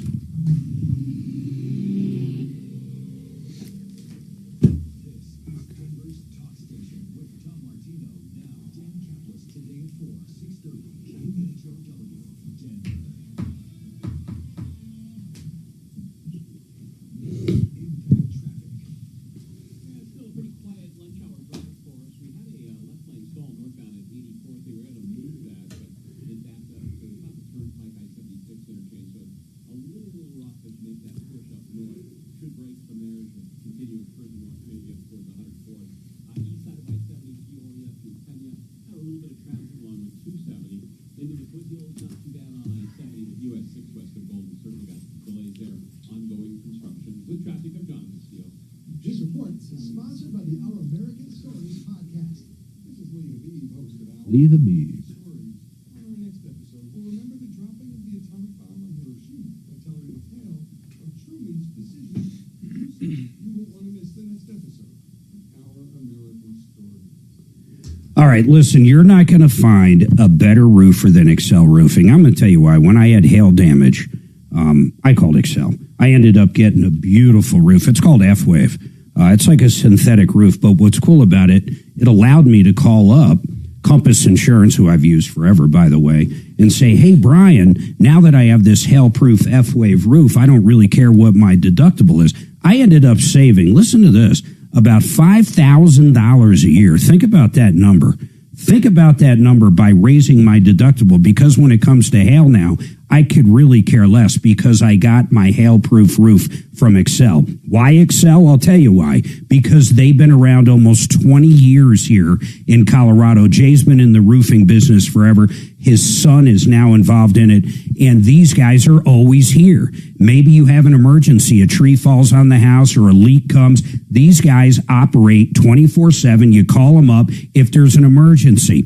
You do not pay a cent until you're content with Excel. You'll never give them a down payment. They can also work directly with your insurance company to make sure you get every single thing covered that you're supposed to. You're going to love working with this family-run business right here in Colorado. I don't know any other contractors whose motto is, you don't pay a cent until you're content. If you've been affected or think you've been affected by the hailstorms recently, you got to reach out to these guys. Go to excelroofing.com, call them up. They'll come out. They'll inspect the roof. They'll tell you exactly what's going on, and they're honest. excelroofing.com. Let's talk about home loans. Oh, man, is it important to use the right people. That's why not only myself, but both my kids chose CMG. Why CMG and John Clace? Because they are a direct lender. CMG lends out over $2 billion every single month. You're going to have the lowest interest rates, the lowest fees, and you're going to deal with John directly. He can help you in any state you're in for a home loan, whether it's a reverse mortgage. And by the way, they do a lot of those. They'll save you money on a reverse mortgage, a VA, first-time buyers, cash out to pay off credit cards. If it's a home loan, they can do it. And I'll leave you with this. If you're a small business owner or a contractor, their 30-year line of credit that you can pay up, you can pay down. It's simple interest, none of that front-loaded stuff, and they can't take it away for 30 years. It is such a great tool to have access to cash anytime you want for 30 years. Call John directly. He's the guy, 303-577-7206, 303-577-7206, or partnerinlending.com. I found a new brand of meat sticks at Walmart, Better Goods. Next time you order from there, order some. They are absolutely phenomenal. They have all different kinds. The one I really like, you probably won't love because it does have a few carbs in it, but it's honey, hot honey teriyaki. It is mind-blowingly good. It's called Better Goods? It's Better Goods beef sticks, or Better Goods, whatever you want to call them. Yeah, it's Walmart's brand. Better Goods is one word. Yeah, I see the double smoked, and then I also see the hot honey beef sticks. Yep, the hot honey is unbelievable. $30 a pound, dude. Yeah, I don't know how much. I thought they were like... They're 8-ounce packages? I thought they were like $14. Yeah, that's for 8 ounces. Yeah. I don't know. How does that compare to other stuff? I have no idea. Well, how much are those, John? This is exactly what I pay for beef jerky. You mean real beef jerky? From Buc-ee's. How much? $14.99 per half a pound. So got it. Yeah, I'll take one. Hell This yeah. is from Hudson. Those are so good. From where? Mark. Hudson Lockers. It's a little meat store up in Hudson, Colorado. It's been there for like 100 years. Delicious.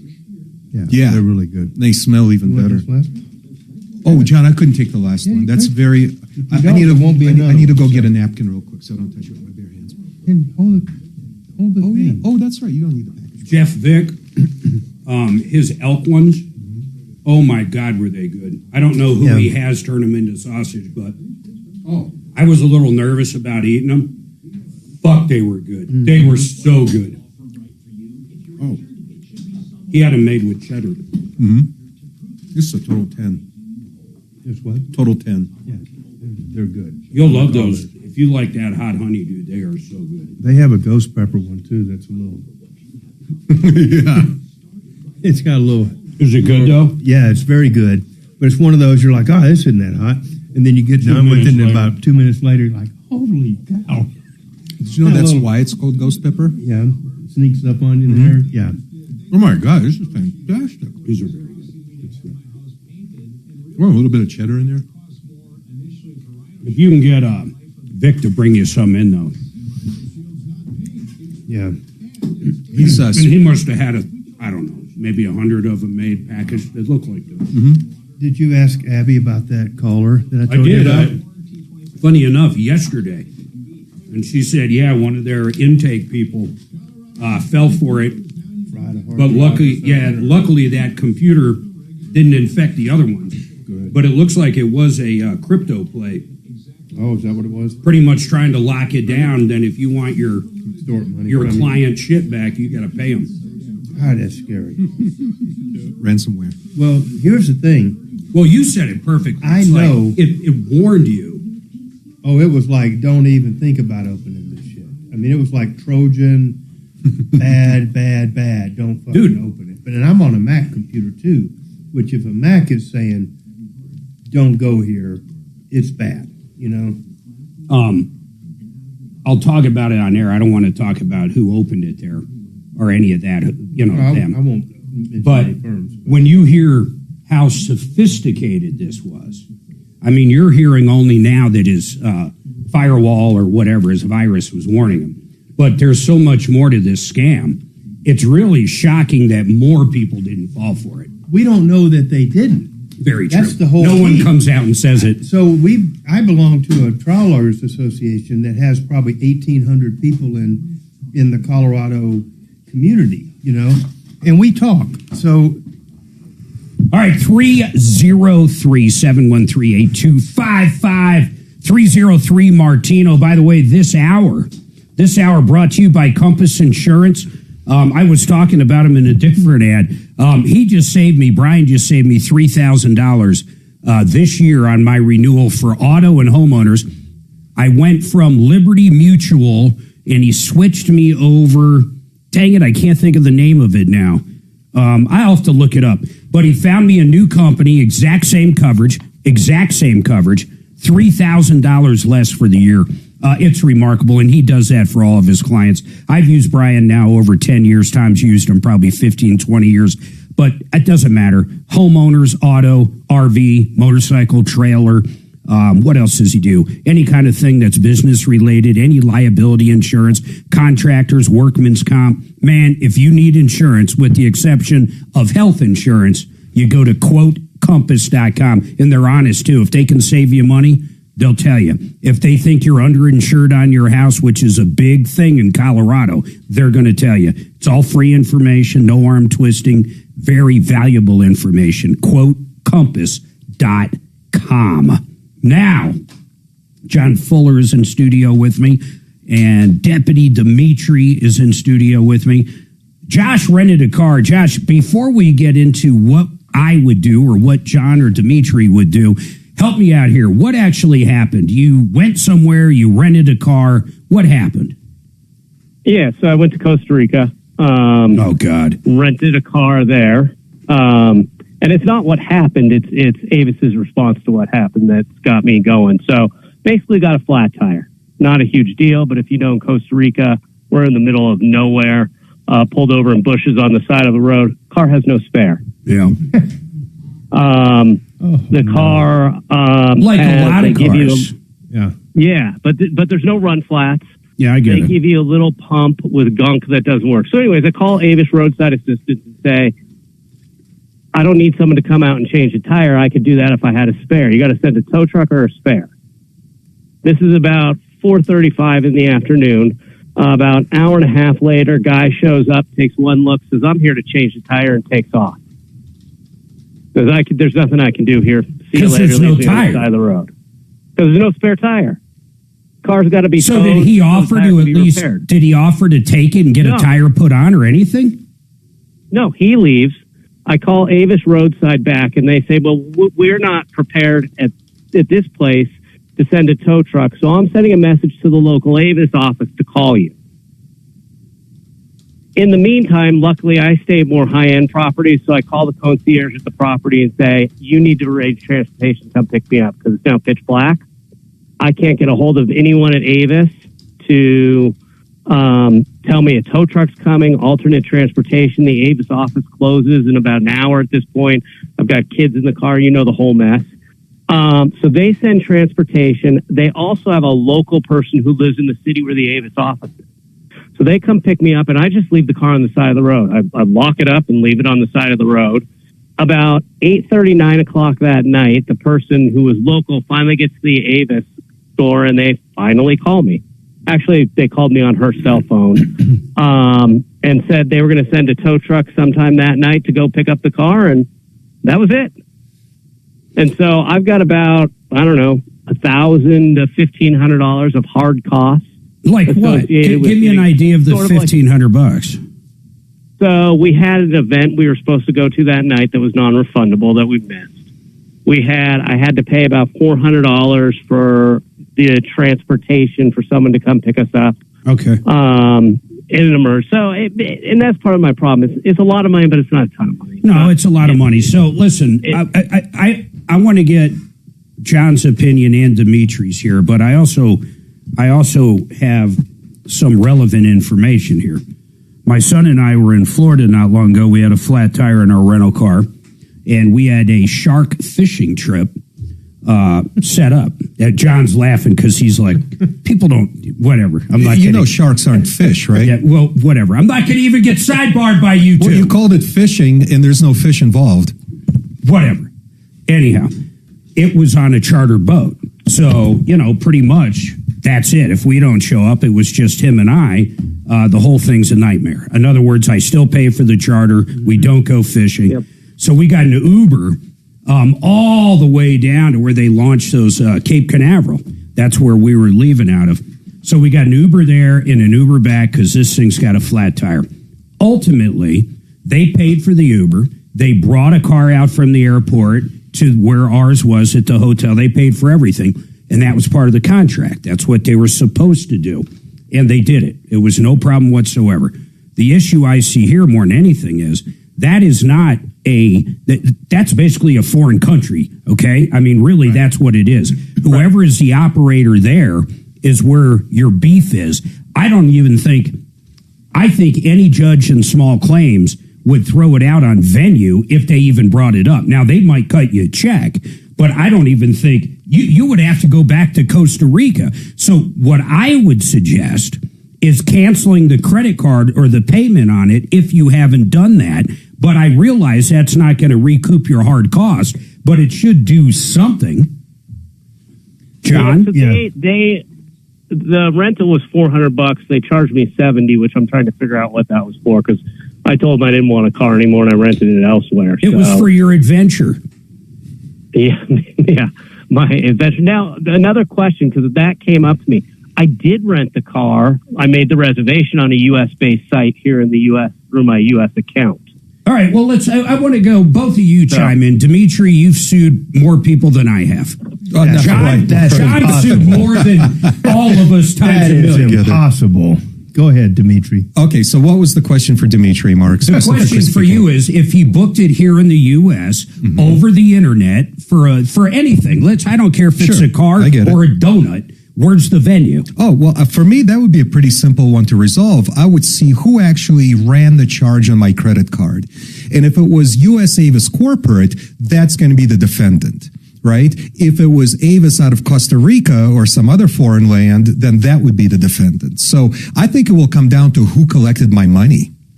Yeah, but when you go through those websites, my God, man, I mean, you're agreeing to so many things you can't even imagine. I think you guys are missing the boat. The contract is going to define both. The remedy. It's going to have a choice of venue, and it's probably going to have an arbitration clause in there. You're not going to just be able to run down to small claims court and sue them, and you may not like that they have chosen the venue for the arbitration in East, BF County and in Costa Rica, South Carolina, or somewhere in a town of 8 people, and I've seen them like that. Of course. We had that one car warranty company that we actually looked up where the venue was, and it was like a 2-courtroom house in East South Carolina or something that was just ridiculous. And of course, it was by design. And nobody would ever go there to litigate anything, and that was by design. And Avis is going to have some of that same language in there, and unfortunately, for the type of money that you're talking about, I can't imagine that it would make sense to pursue it according to their arbitration provision. Not to theirs. I would say this, though. There is plenty of people I have sued in small claims court that there was arbitration agreements. Absolutely. Right. Positively. And they still wrote you a check. And every one of them wrote me a check. Same here, Mark. Last summer, I sued Verizon Wireless. Yep. And they have an arbitration provision in their contract. And I ended up prevailing at trial, and they wrote me a check. I think $1,500 you sue them for in small claims right here. You serve the local office.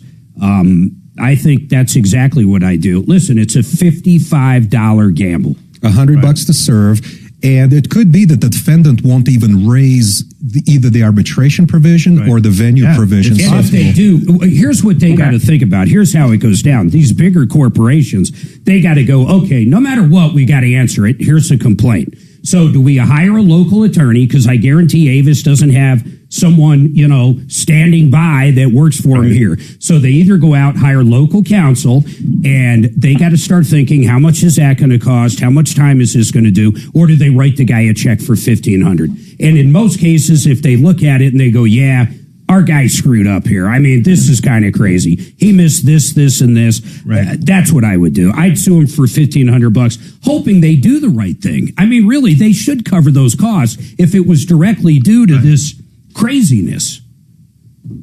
Had there been a spare, we would have been fine. I mean, it would take me a half hour to change it. We would have been on the road.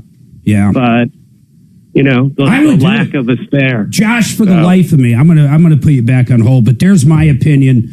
Guys, would you agree it's a $55 gamble? Yeah, I mean, it's probably, a nuisance thing from their perspective. For that kind of money. To just go and pay it. I would not do it personally, but, for a consumer to do that, it's a very Thank you.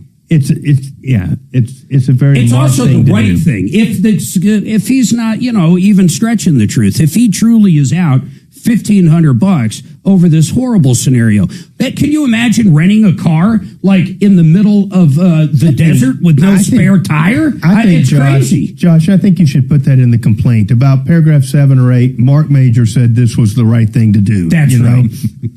All right, Josh, get back to us if you actually do file. And if you have any questions on filing, it won't be legal advice, but I filed enough. I can tell you where to get the paperwork and do some things like that. 303-713-8255. And let me tell you why it won't be legal advice. Oh, no, I had the state of Colorado come after me for practicing law without a license. That's exactly what I'm talking about.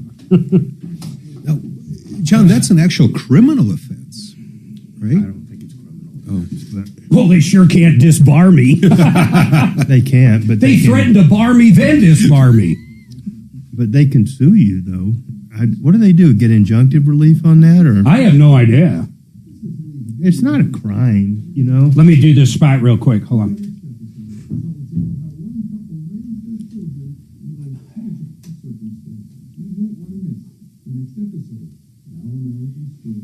I'm going to tell you about a great, and I mean a great experience I had with a contractor. It's discountbath.com.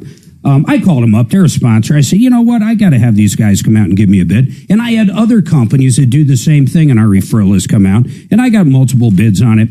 And I'll tell you what, I went with Discount Bath. Suzanne was so happy with them. Chris Consol's the owner. He sent out Stephen. And Stephen and my wife sat down, and they basically went through different products. So we talked American Standard. We talked Kohler. We talked cheaper stuff, more expensive stuff. We talked different colors. We talked flooring. We talked anything you can imagine about in a bathroom. In fact, if you have a shower in that particular bathroom, they'll talk about steam showers, heated floors, California-style closets. They get into all the details. They give you all the options. If it's a fix and flip, they're going to have something for you. If it's a $10 million home up in Aspen and you want to just knock it out of the park, they can do it. And they do it all at a discount price.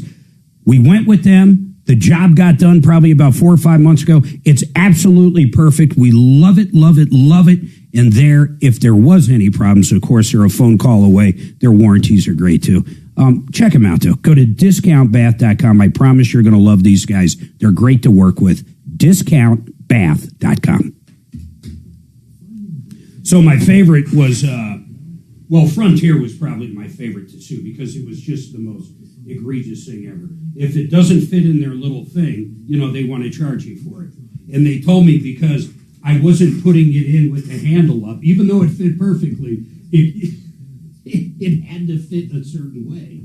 And I'm like, that's the dumbest thing I heard. So I paid the $55, and they wrote me a check for $1,500. Wait, how much did you sue them for? $1,500. But how'd you come up with that? It just felt right. You just pulled it out of thin air? It felt like because I was attaching a video of this moron explaining to me with a Frontier shirt how I had to pay even though it fit because the wheels weren't down or whatever the fuck they were trying to say.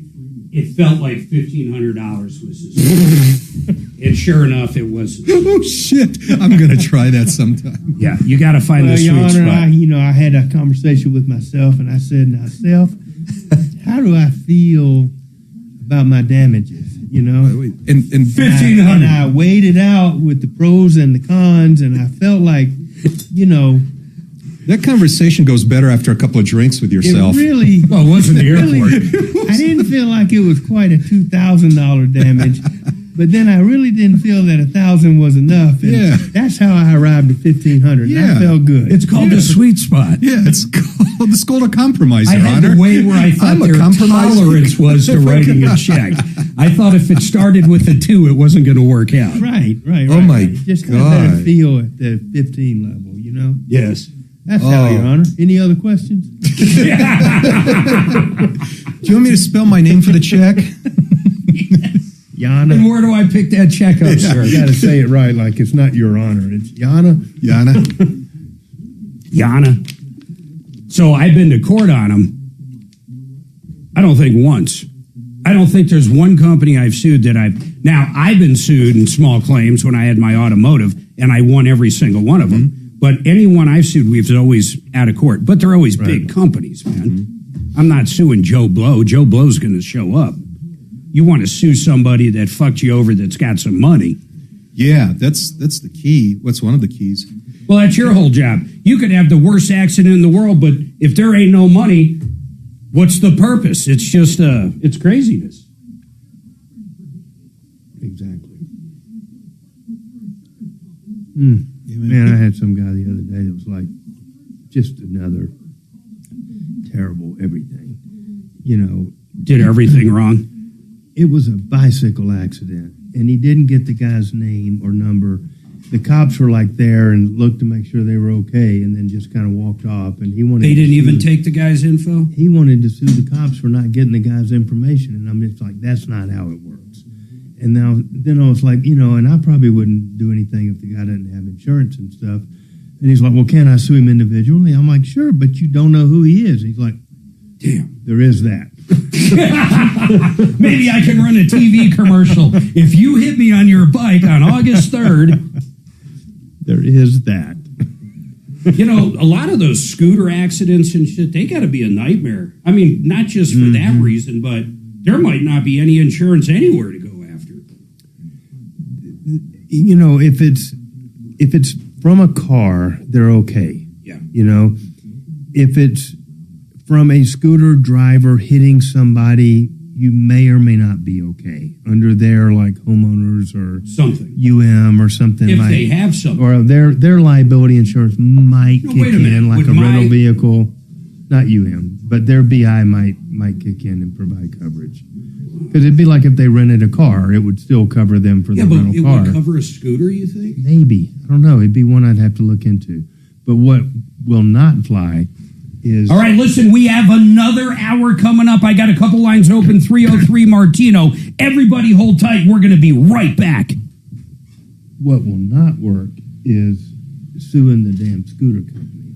Yeah. For like a products liability case. Yeah. They have those fuckers so many different layers of bullshit that eventually end up in China that you're just not going to get jurisdiction over them, period. It's a mother. And then they've got like a 9-page liability waiver that you sign to even rent the thing in the first place. And it's probably longer than that. Onerous. I looked at a bad case one time and I eventually passed on it and somebody else picked it up. And they put something on the listserv that they were going to trial on it a few months down the road. I never heard what happened, but I suspect they didn't actually go to trial on it. And even if they did, like you said, I mean, where do you put your hand out? Yeah.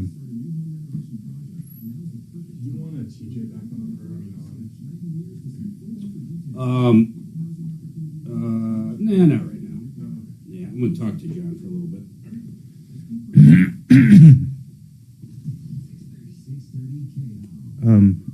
So is the absence a protracted thing or just 1 or 2 nights or for I don't know yet. Unplanned, I assume? Yeah. Yeah. They got so much travel booked too. That's why I bought that insurance. Yeah, I don't think that's a bad choice there, dude. You just don't know. And I mean, think about all the stuff that's happened in the world plus the health that you can't control, plus the health. Yeah. You know, the health is always going to be a factor for you, but you can self-insure for the health. But all that other stuff, there's just too much shit in the world. The health was like, listen to this, man, 500,000, and then because it was, I think, 60 days after, they don't even look at pre-existing. They don't care. We don't have pre-existing, but you know, like my parents, that would have been perfect for. But if they fell in the past and they fall on the ship, it wouldn't have mattered. There would be no coverage. Right. But the other thing is $100,000 for transportation, ambulance and shit. And I've heard nightmares. I don't know about Italy and Germany and these places we're going. Maybe fucking Turkey. But I heard where they won't even let you out of the hospital till you fucking figure out how to pay. They're like, fuck you, you're not going back. Speaking of, did you catch any sharks? No, well, Miles had one on the line, and the line snapped, literally snapped. That was the only one, but we caught a shitload of fish. What are they called? Have you ever seen these little fucking, they're not little, they're huge like saltwater catfish, and they're fucking sharp as shit, man. They can like cut your hand and shit. Yeah. They call them sail cats. They got the big floppy thing on top of them. We had a good time. We really did have a good time, but we couldn't leave the bay. The weather was so bad, we were stuck in the bay where you don't go over. He said if we went over to the sharks, I mean, you just sit back and catch them all day. You know, you basically chum, put it on, and I guess you're kind of like fishing offshore in certain areas or like towards the shore, or I don't know how he's explaining it. But he's like, yeah, you guys would have had sharks all day long. Come back tomorrow. Going to be good weather then. It was the day after they shot off that last SpaceX one, that monster fucker. Right. Huh. And the weather sucked, man. Yeah. Well, there ain't too many sharks worth going offshore and getting beat up all day. No. It was pretty decent in the bay, though. We had a good guide. You know what? When it comes to that, you got a good captain, and, you know, you got to make the best of it. There's no refunds. I mean, if we couldn't go out at all, I would have got a refund. Right. But if they can go out, you agree to it. You made it fun as you could. That's good. It did suck in the morning with that rental. Is that you or for me? Oh, you want some coffee? No, I don't. I was just going to go, well, thank you, but. Well, no, if it was a thank I you. am totally fine. With I don't real need cream it. in it. I don't need it, don't want it. I'm good. Do you want just some little cream Nope, instead? I don't want it. Even you don't want a little bit of cream in a cup? None of your little hamster gerbil cream. No, it's cow cream. He milks gerbils. He milks gerbils. It's cow cream. No, I don't drink cream in coffee at all. You guys except like for goat cheese? except for a couple little Cuban things, I will drink cream in those. Wait, Gucci's? No, goat cheese. That's pretty foul. Goat cheese? Fucking those French love that fucking goat cheese. Yeah, French love a lot of stuff. Kind of funky. Yeah, I don't like that musky smell. It's fucking funky if you really want to get down to it. Not like the French, you know. Oh, Macron. How about that fucking? How about that bum rush on the Spain border? Holy shit, man! That made Biden look fucking like he had it tied down. I think they said the worst we had was like 15,000 a day. That was like 60,000 people in an hour or something. Yeah, my uncle just moved to Spain. They were swimming. Yeah, I mean, it was like they had what do you call them? Those water blow up fucking things there for everybody to grab and go right across. Inner tubes. Inner tubes. But Mr. Tire Business himself. Water air blow up things. You know, them blow up things, you know what they call those? Used to put them in tires. You want to see something funny, man? How many tire stores did you own? Trust me, inner tubes have been gone for a long time. Them blow up things, you know. So I didn't even tell Dimitri this. I came real close until I learned it was 16 weeks. Such realities. Am I the only one who recognized your shirt? So far, funny you say that. That's my design, everything, with help of Grok. And I was going to do 20,000 units. The problem is, the price, everything I liked, I wouldn't have them landed here till 16 weeks. No one's going to remember what the fuck Fauci did in 16 weeks. Yeah. They came in at about, not that, I did 4 different companies out of China. They came in around $4.85. They ship directly to Amazon, and then Amazon does the distribution. I never even touched the guy. Yeah, of course. But I thought it was perfect, but 16 weeks, can't do it. Yeah, it'd be a dead issue by then. I got another one where he's sitting down at the actual desk there, and he's pleading the fifth. Oh, and they all have voice chips, everything. That particular one, you touch the hand and he says the fifth. The one where he's sitting at the desk, you bobble the head and he says the fifth. Sample cost $380, FOB price $545 a piece for 20,000 pieces. Yeah, it was about 110. You'd buy 20,000 of those? Yeah, that's where it starts making sense. You're a boss. I smell a clearance sale coming. Well, I guarantee if I had these a day after at Amazon ready to go, I would have sold them. No doubt about it. There's one, look at this one.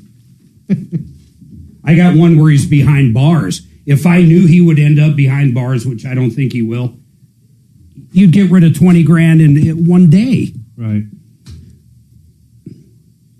Welcome, my friends, to the only show of its kind. We're here to solve problems, answer questions, take your complaints. Our goal is to make your life a little bit better. In fact, we've recouped over $300 million. I love saying that. You know, Tom started this thing, God, almost more than 45 years ago, but he's been doing it for 50 years. I came on board with him on and off about 30 years ago. God, I feel old when I say that.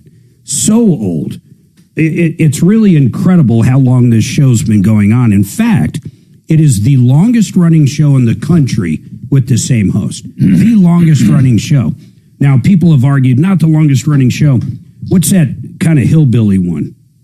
Come on, guys. Someone help me. On the radio or television? Radio. Dave Ramsey? No, not Dave Ramsey. Hillbilly? Yeah, it's kind of like not the Golden Opera. God, there's one radio show that's been around forever, and I'm pretty sure it's out of Nashville.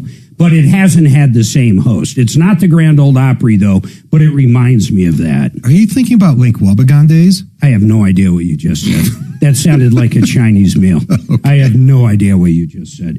But it's pretty incredible. Think about it. 45 plus years helping people recoup money, and we do it every single day. So if you've been ripped off, maybe there's a contractor hasn't showed back up to fix something in your life, a bad landlord, now is the time to call 303-713-8255, 303-Martino. And by the way, if you can't do it right now, you can always call 303-Martino. Leave a message. I promise we'll reach back out to you. We've been known to do that after the show on weekends, or you can email us at help@troubleshooter.com. Now, John Fuller, attorney at law, personal injury attorney, is in studio with us today.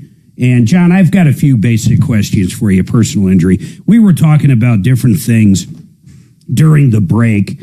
You know, it could be the worst accident in the world, and you could have a true villain. You could have a drunk guy that shouldn't have been leaving, shouldn't have been driving, and he runs over bicyclists and people are dead. You can have anything you can imagine. Now, of course, there's always a criminal side to it, but on the personal injury side, you know, a sad fact is if there's no insurance, there's generally no money. So even if you go and prove the guy did something horrible, there's really no purpose in it. I mean, is that a way to say it? Yeah, that's certainly a way to say it. I mean, yeah, I mean, the bottom line is money makes the world go around. You've got medical bills, you've got, you know, hard damages that you know, you're seeking justice to try to make you whole. That means to make you whole, you're going to have to recoup what was lost and what was, you know, incurred as a result of it. And if there are no assets to satisfy that, you're going to try to replace and, you know, and balance the scales with a piece of paper that's uncollectible. It's not crazy. Really, you know? And what attorney would possibly do that, knowing they're never going to get paid even a nickel, and they're going to have a lot of expense going through it? Right. But that brings me into this question.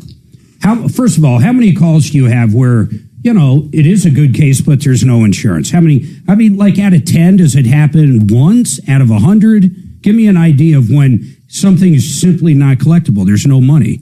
You know, we do find a few cases where there aren't insurance policies available, but normally what happens is we think there's insurance and then we find out that it's not valid or it expired or it was non-payment or it's whatever. Not there. It was just not. It's so just they had not the there. card or they whatever. They had the card. They gave it to the cop. You know, and then we find out they didn't pay last month's premium and it was expired. So now I'm going to go a little further down the road, and this is the most baffling part to me. So think of what he just said. There's times where someone hits you, it's not your fault because there's no insurance. And generally when the person doesn't have insurance, they don't have any assets. I mean, there is no house to go after. There is none of this. So, I mean, generally that's just how it is. And listen to this stat. Colorado, I think it's 40% are either state minimal, meaning $25,000. Is that still correct? That is correct. Or no insurance whatsoever. 40%? I did the math. Unless something has radically changed, what I came up with in hard numbers was 2 out of 3, 66% had either no insurance or minimal limits. Now think about this, Dimitri, and I know you're a smart guy, so... Oh, that's very kind of you to exaggerate like that. Thank you, Mark. Think about this, folks. You go out, and let's say you have $1 million. A lot of people might get an umbrella. They'll say, okay, I'll get car insurance in case if I screw up and hit someone, I don't want my assets taken away. So they'll go out and spend a lot of money on a $500,000 policy for their car and then cover it with $1 million umbrella, all to save their ass if they do something wrong. They'll spend all that money. That's not cheap insurance right there. It just simply isn't. But then they'll waive something that blows me away. UIM. They will literally waive the insurance that is there to protect them, which is absolutely insane to me, John. I almost think it's an education problem. It totally is an education problem. And listen, I can't tell you the number of people that have sat in my conference room when they're talking about, you know, mama got hurt in a car wreck and you know, and I'm advising them that, look, this person may not have insurance or may not have that much or anything else. And they go, oh, don't worry. I got an umbrella. And you're like, okay, all right, let's dive into that just a little bit. And we find out it's just a standard umbrella, liability only umbrella. The UI coverage doesn't go. Yeah, so most people don't know an umbrella is just an extension of your liability coverage. Period. In most cases, in all cases, the starting place for an umbrella is but you just can an add extension a rider of your personal liability. Now, once you've bought that, which generally requires that you have a minimal level of coverage below 500. So by the time you get there, you've got either 250 or 500 to get to the point where they'll sell you the umbrella. You then buy the umbrella, but then the next step is the most critical one, and that's where you tell the umbrella company that you also want to add on uninsured motorist coverage if they offer it at the same level. And that's called a rider. So what's funny is I just reshopped with Brian. I said it during one of the commercials. He saved us about 3,000 a year, so I reshopped the umbrella, and we ended up switching. What I didn't realize, my old umbrella company and my new one, they both extend UIM $1 million, but our umbrella is way higher than that. But I didn't realize that in every single one he shopped, you could not extend UI or UIM more than $1 million. That's right. They all stopped right there. I've never seen UM be greater than the liability coverage. So you have to first buy the big umbrella for the liability side. Yep. Which may frankly be way more than your assets would justify. Yeah. Okay. I mean, if you don't have, liquid net worth that's $4 million, you don't need $4 million of umbrella coverage. No, why would you? But you may need $4 million of uninsured motorist coverage. Oh, hell yeah. Easily. But they don't offer it. But they don't offer it until you buy that much, umbrella liability coverage. Yeah, everyone I shopped, the maximum you could get, let's just say a $5 million umbrella, but it was still $1 million if you decided to take the rider for UIM. You've seen ones that are equal? I have $5 million of Got it. So I know for a fact you can get it on the one that I use. You have. But a lot of them, State Farm, a lot don't. You're right. A lot don't, because the insurance companies know that that's the one that they're more than likely to have to pay out on. Especially in Colorado because 66%. Yeah, exactly. Nobody's got insurance in this state. And I was just talking to my staff this morning. We had a meeting before I came down here, and we were just reflecting on it. I get more policy limit resolutions today than I ever did 20 years ago when I started. By a huge percentage. Why? What changed? I truly think because they never increase it, right? And everything else increases. But everything else did. So now if you go to the ER and have $40,000 of ER bills, which is not hard to do. How much was yours? Oh, my God. Listen to this. Addie got rear-ended. No ambulance. We just brought her up to Sky Ridge. They did not an MRI. They did a CAT scan and an X-ray. CAT scan, X-ray. That's it. And then whatever the doctor in the hospital. Right. $33,000 was the initial bill. $33,000 to answer your question. We were there 2 hours. $33,000. Now he negotiated it down. He got it down, but the point is, if it's a $25,000 policy, and there's already $33,000 of meds, I'm getting the 25. Mm-hmm. Okay, I'm going to get the 25 every single time. That doesn't mean it's a great outcome. It's not. You're going to get very little out of that. You've got to pay the bill. We got to deal with MedPay and negotiate it. So we're looking to the UM policies on almost every case. Yeah. Because we're getting the 25s. It's just we got a policy limits offer. Woohoo, 25. It's a curse almost, because now we got to start working on trying to out finagle these hospitals. I did and this is how absurd it is. And honest to God case, I was working on a case the other day, and I'm using AI to help, go back and analyze these hospital bills to really find out what they would have been, because my client had no health insurance and stuff. And so they're comparing to these bills to the Medicare rules and the blah, blah, blahs. And so this poor guy goes into the hospital.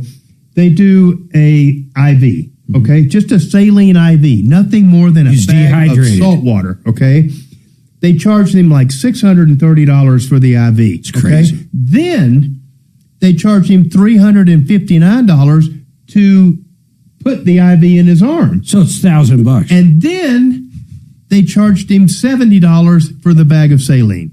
So by the time he was done, it was $1,059 for a freaking bag of saline that Medicare caps them at $70. Total. Caps them. Total. So if I'm on my poor Medicare, guy is in there on a self-pay deal. He has no health insurance. He gets a bill for $1,059 for a stupid bag of saline that he probably wouldn't have died if he didn't get. And if you're on Medicare, $70. $70. If you're on Medicaid, you're probably looking at the same $70. But the hospital is like, what? That's our bill. There's two industries that cash penalizes you. One for sure is just medical in general. Yeah, I agree. agree. It is crazy. If you don't have insurance or insurance pay and walk in for some prescriptions, I mean, forget about it. We've all heard the nightmares. Right. But the hospitals are just complete thieves. I mean, they're thieves. They absolutely are. And then, you walking through the front door and you see a nonprofit 501c3 corporation or something. Right. You're like, you're right. It's because the board of directors is rich as hell. The other one, though, is cars. There's no other. You go into a dealer offering to pay cash, they don't even like you. They're going to make zero money on financing. Their chances of selling you something that you can't finance and pay pennies on the dollar for, or whatever they want to call it. It really is crazy. John, let me ask you this.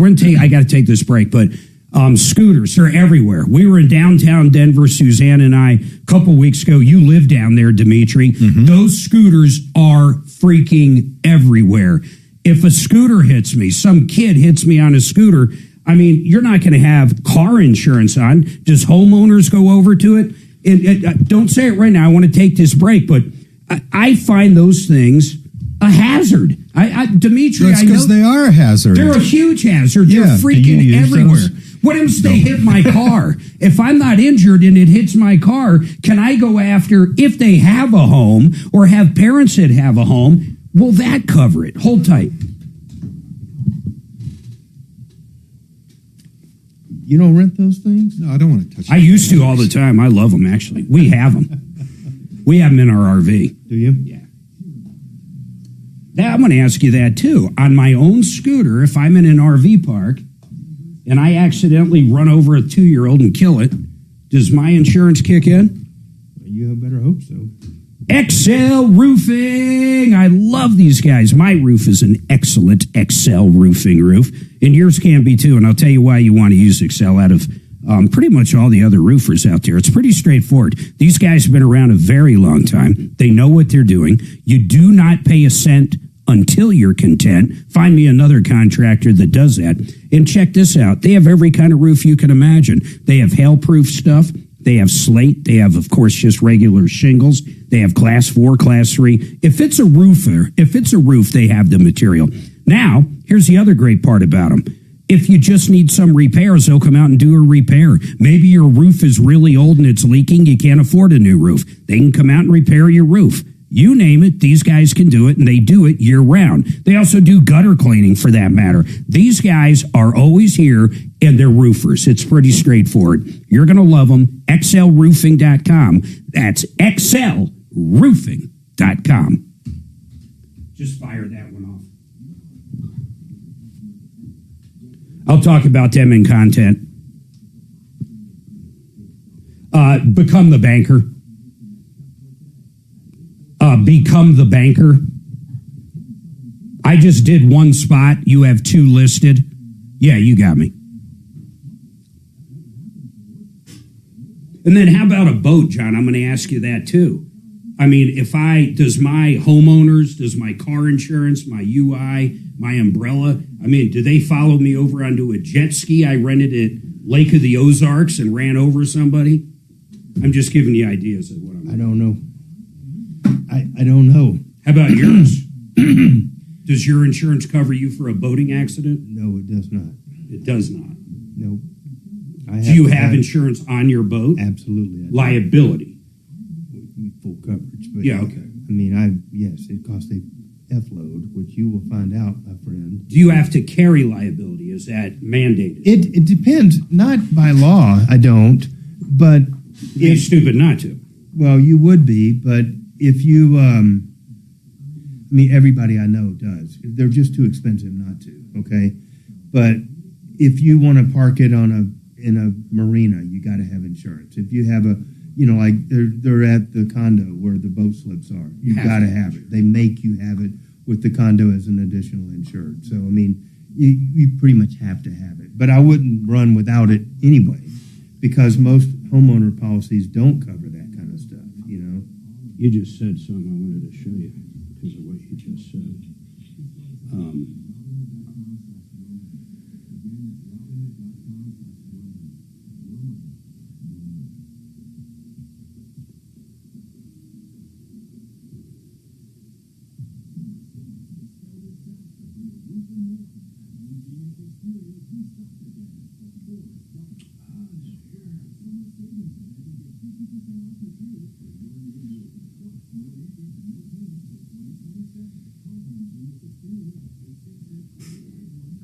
I'm liking the idea of, let me see if one of these comes up.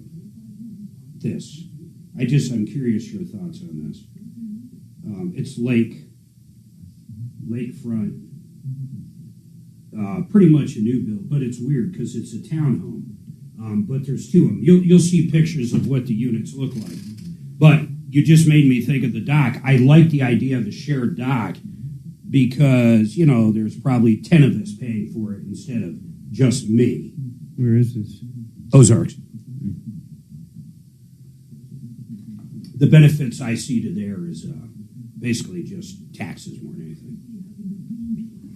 Taxes being what? Low? Super cheap. Property taxes, sales taxes, everything. Cost of living.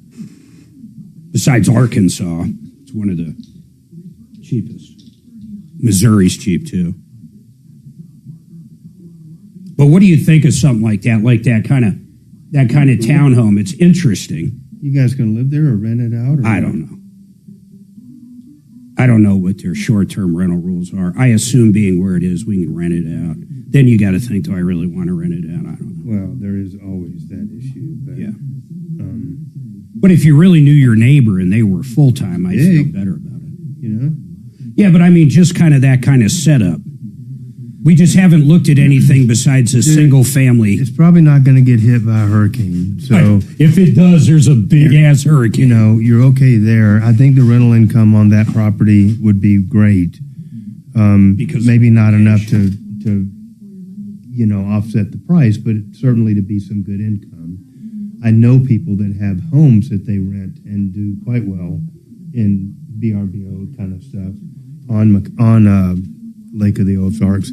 But what I do know about that is that lake is huge, and there's like the good parts and the not so good parts based on proximity to and how people get there. So I do think it's one of those places where you would want to go there 3 or 4 different times and stay on different parts of the lake and get a feel for it yourself. Got it. Because I know it's very different. Just traffic patterns, weather, wind, everything else is different on different sides of that lake. All right, 303-713-8255. You have any questions, especially for our esteemed attorney, Mr. John Fuller. 303-713-8255. By the way, real quick, little house cleaning here. Vestera, Barry Miller.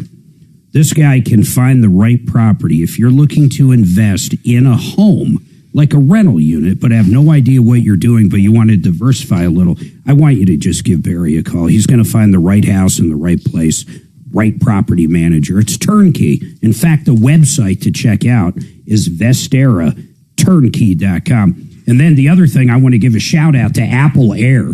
Have you met Todd Terry or his son? I did. Worked with him over at Tom's studio just a couple of weeks ago. So I'm not going to say the name of the other company. I have a friend. His name is Dan. He's been listening. He's a AM talk junkie like I am. And he's been listening to us. And he used to be on my computer show years ago. He's just a really good friend I've known forever. His neighbor's got a swimming pool out in Lakewood. And he always wants to help his neighbor out. It's an older guy because he can use the swimming pool anytime, and yet he doesn't have to pay for maintenance or anything. So he's always looking out. He's a good neighbor. He's looking out for his neighbor. His neighbor calls a company, and the company comes out, and he's got a gas leak for the heated swimming pool. So it's basically a natural gas leak. The company quotes them. Did I show you this, Dimitri? $5,000. I saw the quote. I saw the photos. $5,000. Apple Air goes out there. I said, call these guys. I know them. And let's see what they say. You know, I'm thinking, well, I don't know. Maybe they're quoting a whole heating structure or whatever. But if you look at the estimate, it doesn't say that.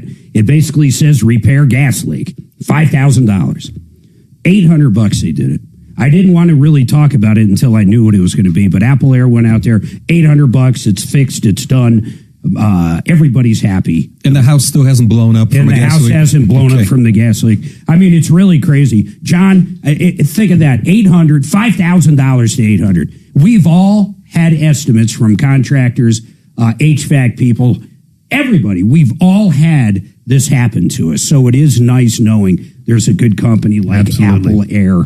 And you can reach them at Apple Air, and that's an E at the end.com. Now, John, we were talking about these damn scooters downtown. They're everywhere. If someone runs into you on one of these scooters and injures you, question number one, I assume when you rent these, they're not buying any coverage. I've never seen it, and I've rented these scooters.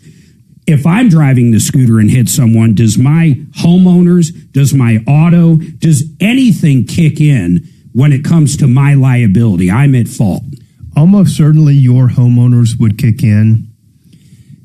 Less certainly would any auto type policy kick in. Got it. It's possible because it is motorized. Some of them are more motorized than others. Sure.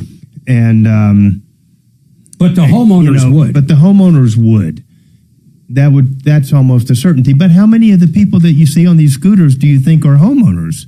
Well, you'd be shocked. Like I said, I've rented them, but you're right. I would say as a percentage, probably not a lot. Plus, they most likely live downtown. They live in an apartment or something. That's what I see. A lot of young people that are either living downtown or, you see people on vacation and stuff that are driving them around. But I don't know. I mean, I thought when those first came to town that, we would be seeing car versus scooter cases every week. And I've yet to have one. That's great. I had one that came in that got pretty badly injured when he crashed his own due to a defect in the machine, and we eventually passed on that case because number one, the agreement that you sign to rent those things is like it's a mile long, 10 pages or something and the mothership corporation was 10 layers deep in shell corporations and in mainland China.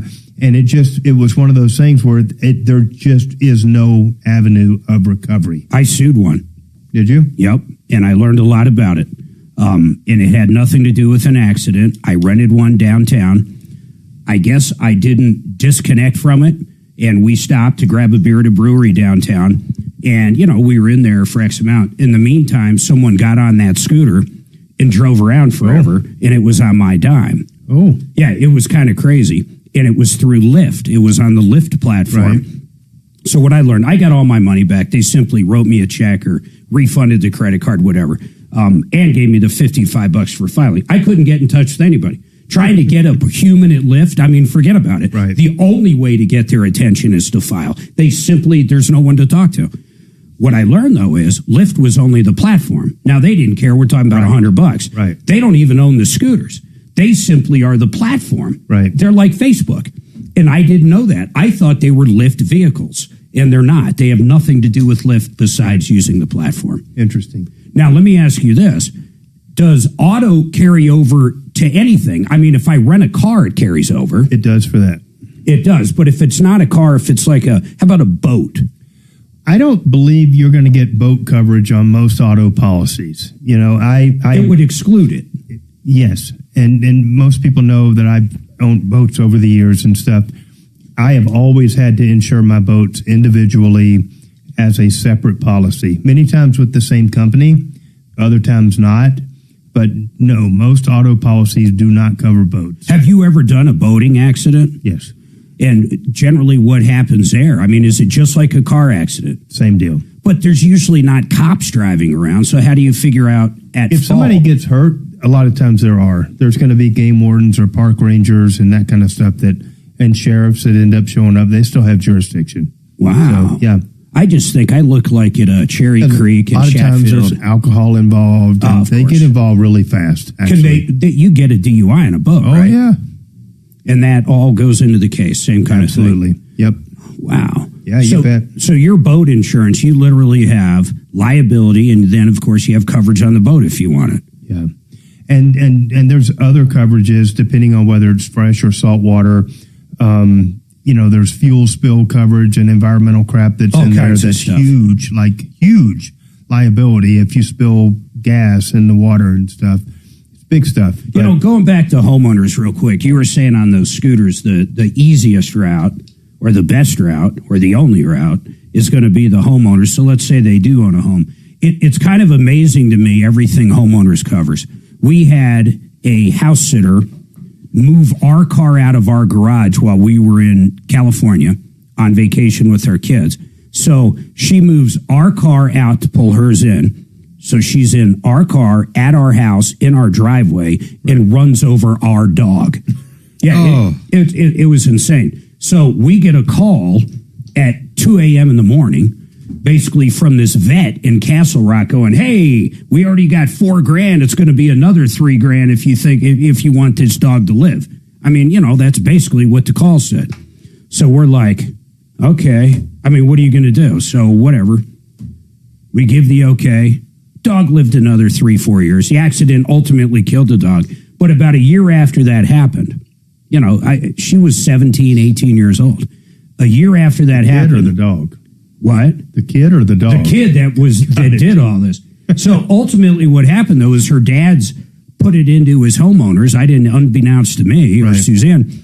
Eventually, we got a check for $7,000 from the homeowners. Yeah, it is pretty amazing. Homeowners is very broad coverage, and we don't use it that often because we tend to have car accident cases more than anything else. But on those situations where homeowners is in play and you happen to get lucky and the person owns a home, Can you ever stack auto with home if they own a home too? Not usually. The definitions and the scope of coverage tend not to overlap. Got it. So I have not seen that before. Yeah, that would be very interesting. In fact, it would be kind of cool if you could buy one insurance that just gave you liability for life. Right. And what I mean, that not necessarily life is time, but for anything just that for could happen. Life's occurrences. Yeah, that would be. Yeah, that's kind of crazy to me. So when is the last case you did have where you got something from a homeowner's policy? It's been a couple years. Yeah. What was it, though? What was the case? Somebody hit somebody on a bicycle. Okay. Yeah. God, it's kind of crazy. It even covers to a bicycle. Yeah. A lady was walking on a bike path, basically, and got just run over by a bicycle. Dog bites, I know the cases are really hard, just kind of in general, as far as actually getting real damages. I mean, it does happen. We've talked about those. Mm-hmm. But it's kind of crazy. Even that's covered. If I'm walking my dog somewhere and my dog gets off leash and, bites somebody, my homeowners covers it. They do. God, it's absolutely crazy. Who do we have here? They'll cover the first one anyway. Hey, Miles, what's your question? Yeah, I just have a quick question. You were talking about DUIs while boating. Yep. Now, if someone gets a DUI when they're boating, do they also get their driver's license revoked? Oh, wow. I'm just curious. Same penalties apply. I'm trying to remember here. It's been a while since I actually dealt with one. They don't incur points on your license, but it is a first conviction for an alcohol event. So if you have a second or a subsequent DUI, it's considered a second offense. And with DUIs, the number of offenses you have before, it can convert into a felony. It can now, yeah, for sure. It can drastically increase the amount of the penalties and stuff. But as far as losing your driver's license, it doesn't add to the point structure. I do think, though, the implied consent rules still apply, and they will result in your driver's license being revoked. If you won't take a blood test. Yes, exactly. Does that answer your question, Miles?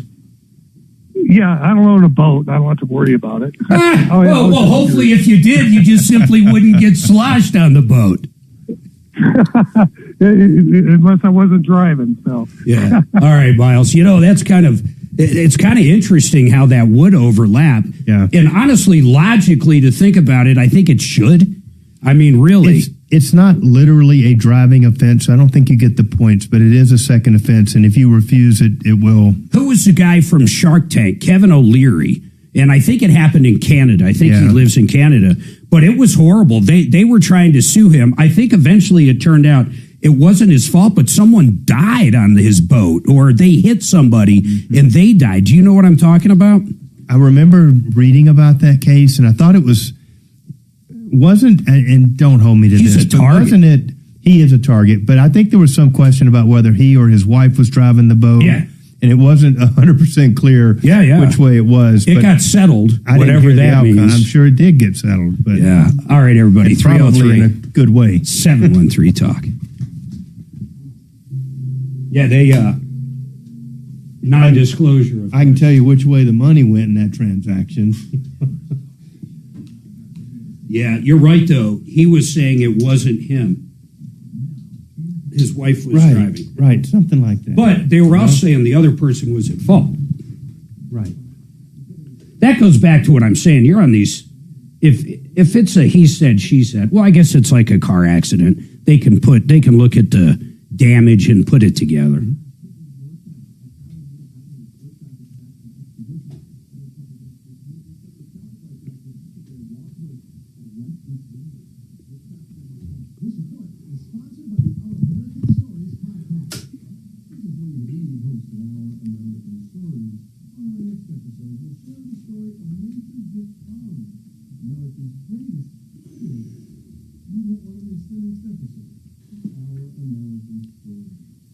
You know, Barry Miller with Vistera Properties, he has a knack for finding the right area in the country, something up and coming.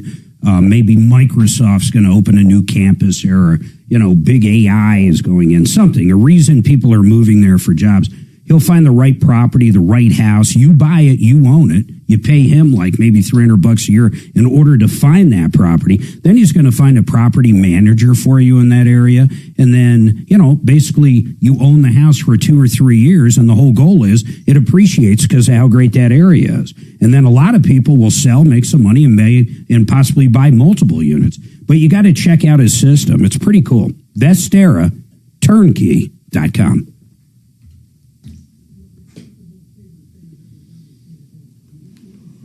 Oh, private investigator.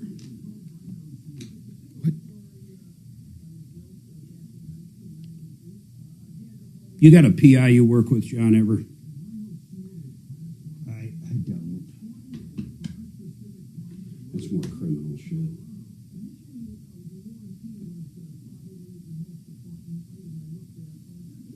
Hey, let's do Kim first thing in the morning. Is that cool? What do you think? Well, I think Thursday then. I mean, I'm coming back so late. No matter what we talk about, it's not going to go anywhere. You know what I'm saying?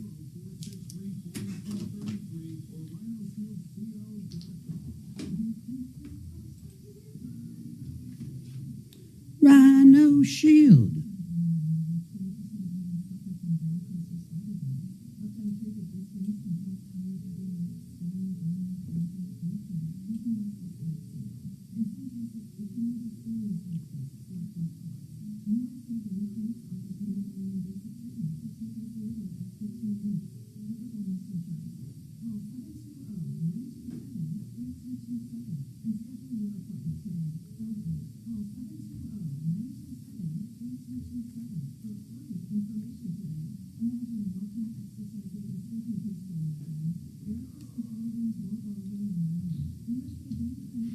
John, what's the difference between a claim for negligence and a claim for negligence per se?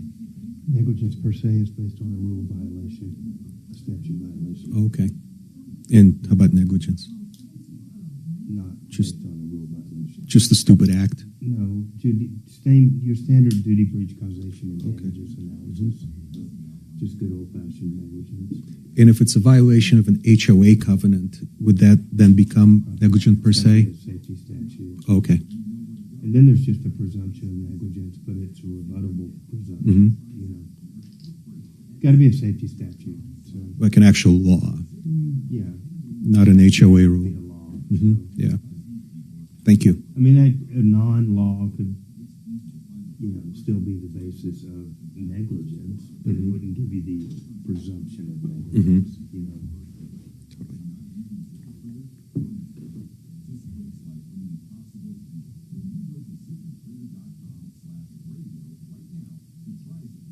So a violation of a traffic law would lead to negligence per se. Right, exactly.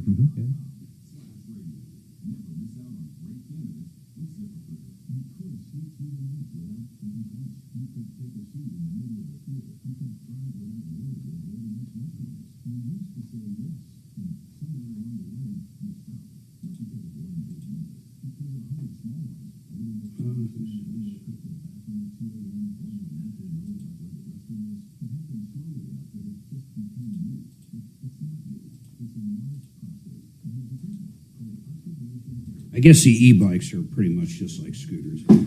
They're just like a regular bicycle. Oh, they are? Yeah. They probably fall under homeowners, How about a moped? Is it true under like 50 cc's you don't have to have a license? Yeah, it becomes a motor vehicle, I think, over 50 cc's,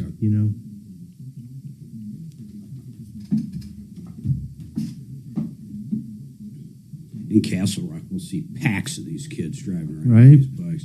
Some of them are fucking fast. So it's, historically, there's this thing in Miami called Guns Up or Wheels Up, Guns Down or something like that. And it's where all the little hoodlums get out there and get on their scooters, motorcycles, and they just do wheelies all the way through town, and they just terrorize people. In and Seen out that of in New traffic Orleans. and stuff, And so four-wheelers, the whole thing. Four-wheelers especially, there's a ton of them and stuff. Well, I heard this year they're... All right, 303-713-8255-303 Martino. By the way, I do want to tell you about Apple Air again. Yes, they did. They saved a buddy of mine $4,200. These guys are plumbers. They do HVAC. But if you're looking for that right system, that new AC system, or you have a plumbing issue, check them out. Apple Air with an E, appleair.com. Now, John Fuller, so we always talk about in your commercials, let's face it, if anybody's called up some of these huge firms out there, the ones that advertise everywhere, they advertise everywhere. You'll never talk to that person. What are the chances? I'll just say, what are the chances of calling up Frank Azar and talking to Frank Azar? I would assume he's got a lot of attorneys working there, a lot of paralegals. But where I'm going with this is a lot of companies, you do not even talk to an attorney until you're through basically an intake. And I assume what an intake is. Well, explain what an intake is. Well, some firms have people whose job it is to answer the phone and to kind of have that first interaction with the potential client. So they gather the information about the accident and injuries and insurance coverages and everything else before they decide if it's going to be a match and if they need to get an attorney to talk to them. Yeah, so you're basically talking to, a secretary for that matter, or somebody that answers the phone. Correct. And really, I think in most cases are trying to figure out if there's insurance or if it was definitely not your fault along those lines. Is it even worth wasting an attorney's time? Right. That's kind of how I look at it. But you'll take the call, won't you? Well, I just feel like I want to get to know the client, and I just don't think that there's any better person to decide whether I want the case than me. Yeah. And I don't say that out of arrogance. There's plenty of people that could do a great intake job, but I still don't feel like I know the client. And that's what I really want to get out of the intake. Now, does that mean I have to do many of them that don't turn into cases? Yes. Yeah. But that's fine. I don't mind doing that. But the ones that do turn into cases, that forms the basis of everything we do going forward. And so I do them a lot. So if there's someone out there even listening today or on a podcast in the next couple days, and they were in an accident maybe recently, and they just, I don't think I need an attorney, but this still doesn't feel right. Something's going on. I don't feel like this other insurance company's taking care of me. I mean, they can call up and talk to you. Of course. I mean, that's the bottom line. Yes. And how many times, it's kind of weird thinking about this, but I mean, there's probably times you give advice to them that they don't want to hear. I mean, does that happen a lot?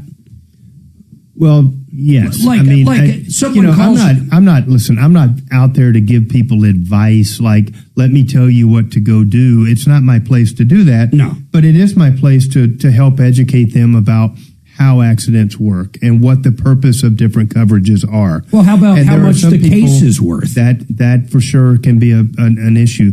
There are people that call up, and I distinctly remember one recently that called up whose mom was in a really bad accident with a semi in a dangerous intersection, and they really weren't as concerned about mom's case so much as they were concerned about suing the municipality where the intersection was in an effort to try to get the traffic pattern or something changed. That's weird. It was weird, and that was kind of the sticking point, because I was like, that's really not your best avenue in this case, okay? Your best avenue is to go in this direction, and the commercial insurance policy with at least $1 million coverage might be our best target to go after in this, rather than a claim against a municipal entity.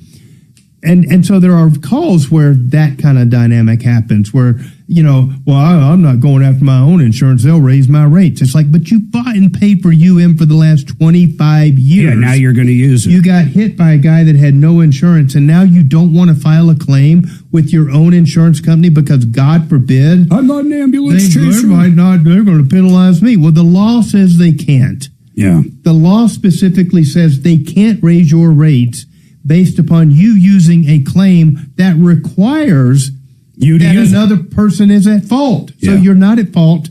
It's just, and they can't penalize you. A lot of people don't realize that. They think of homeowners. That's exactly right. You get penalized for anything. I have lost cases, not cases, but people that have called me that I identify that that's the only avenue. And they don't want to do it. They don't want to hear it. They don't want any part of that. They're like, I got health insurance for you. Yeah, well, you're no good or something, whatever. Yeah. And then they go on down the road, and I don't know what happens to them, but I promise you that was their only avenue of recovery, All right, so straightforward. Anybody out there listening at any time, if you are in an accident, you want John, call him up, ask him the questions. You want legal advice, free legal advice. Like I said, you'll talk to John, 303-597-4500. When he's not here, he's here. Yeah. Exactly. How do you like that? You're right here in Colorado is my point. I'm here. 303-597-4500. We're going to take another break. Everybody hold tight. And not everybody can say that. Yeah, I know. I'll tell you who definitely can't say that. I don't think there's any attorneys that do federal workman's comp.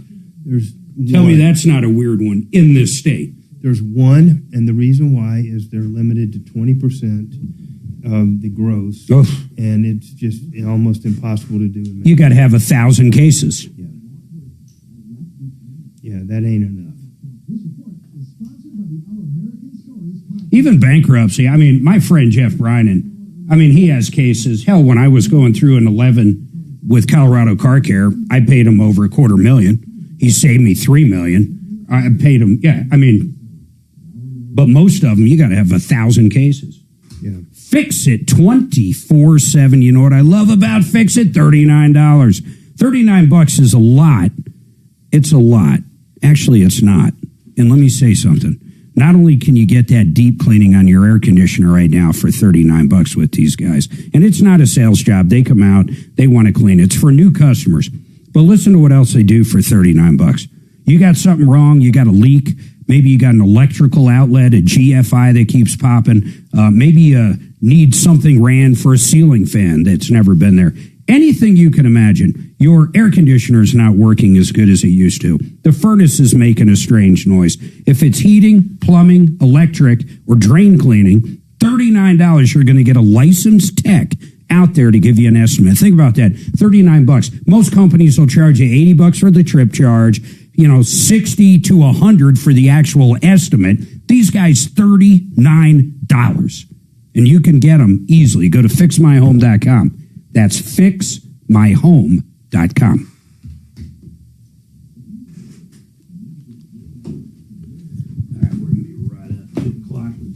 2 minutes. That's it. That went real quick, guys. Last hour was a little draggy, but that went super fast. And what busy phone lines. Yeah, we were packed. That helps. We actually had some calls that I put off, too. I told them I'll do them tomorrow. I try to, even if it's just John, I say that because he fills in, but, I mean, I try to give some real time to whoever's in. Well, that's how you do as it. long as you're interesting. It's hard to do on some things. I didn't even get to all my questions for John. Not a single one. Well, because there's 74 parts, and we're going to need to block an hour for you got to one, and we never made it past the 13th sub-question, you know?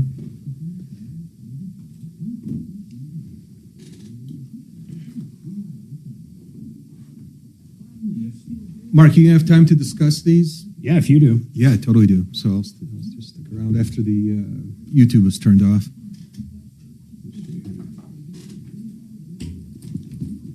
You like that big old fucking SUV? You know, I've had trucks my entire life before that, and I didn't like it at all when I first bought it, but I actually kind of now do. You like it? You know? It's still a truck chassis. It's the same size, you know? Literally. So I don't mind driving it. I like how much stuff it carries, but, you know, I could probably live with the shorter version of it. You know, that's the L, the long wheelbase one. Yeah, it's huge. If I bought another one, I could probably use the shorter one and get just as good a use out of it and stuff. Suzanne, besides her Tesla, her favorite back in the day was her Durango. Yeah. The extra long, you know, the newer one, right. The Hemi and shit. I never liked it. I don't even like parking. It was so big, but she liked it. Yeah. Well, they're convenient, but I still kind of miss my truck. I have a truck in Florida, so I get my truck time down. I thought I remember your truck here. Didn't you have a white pickup? Mm-hmm. Yeah. It was nice. It was platinum, you know, tricked out. Nice truck. You know, the Ford, we had a caller one time, F-350. He had that wobble of death or whatever. Right. But I didn't realize this, and this was probably 2015 or maybe 18. It was an F-350 diesel platinum. That fucking truck was $120,000, and that was like 7 years ago. It's more than that now. They're very expensive. I couldn't believe a pickup truck. Oh, yeah. It ain't no just old pickup truck. They're nice. Yeah, it's like a Cadillac decked out on those platinums. Yeah, it is. They probably have heated seats, or not heated, but massage seats. They'll blow cool air on your short hairs and like that. Everything, you know. I use my cooling more than I use the heated seats. You got seat blowers on that Cadillac? Me? Hell no. It's a town car. You got to roll them. Okay. You know what it was? His car was the last car manufactured in this country to have what? Literally his car. Yeah. Ashtrays. Okay, I was going to say cigarette lighter per se. Oh, it has that too. Yeah. It's got three It's got three of them. Nice, and an ashtray and all door. Yeah. And in the center console. And in the center. If you ever fly like a junket airline, I haven't done it for a while, but you get on an old Champion Air and the ashtrays are still there, man. You got to be going. With these screwed down covers on them, so you can't use them. Exactly. Yeah, that's some old. Oh, this video was great. Absolutely great. Look at the size of that brown bear, man. And look, its cubs are in the back. He's chomping on a salmon. He's in a boat. He's in a boat. Look at the size. Well, you didn't see it. Yeah. When he's kind of out of the water, I mean, that bear is ginormous. Right.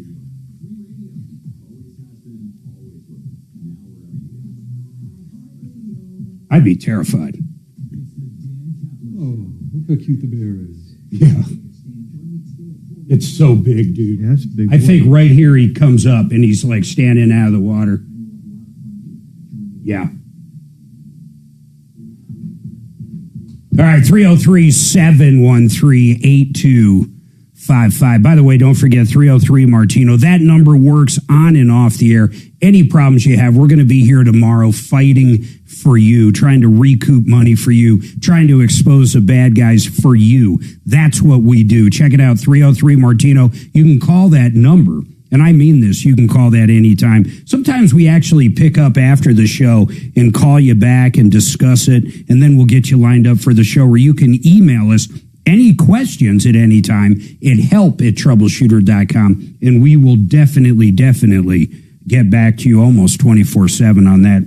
John Fuller, I appreciate you being in as always. Hey, my pleasure. Any parting words? I mean, really, if you have a case, think you have a case, been hurt in an accident, 303-597-4500. John will talk to you personally. Hey, it doesn't cost anything to pick up the phone and give us a call. And, you know, if it's a good match, it's a match. If not, it doesn't. It's just a few minutes out of your day, and you'll walk out of there with a little bit more knowledge than you started. Yeah, and I love it. And don't put it off. The one thing I will kind of end you on, if you were in an accident and it's been a week or two, don't let it become a month or so, because that can really hurt your case. Absolutely, it can. Delay is your biggest enemy, and the insurance companies love you every day you let go by. So give me a call.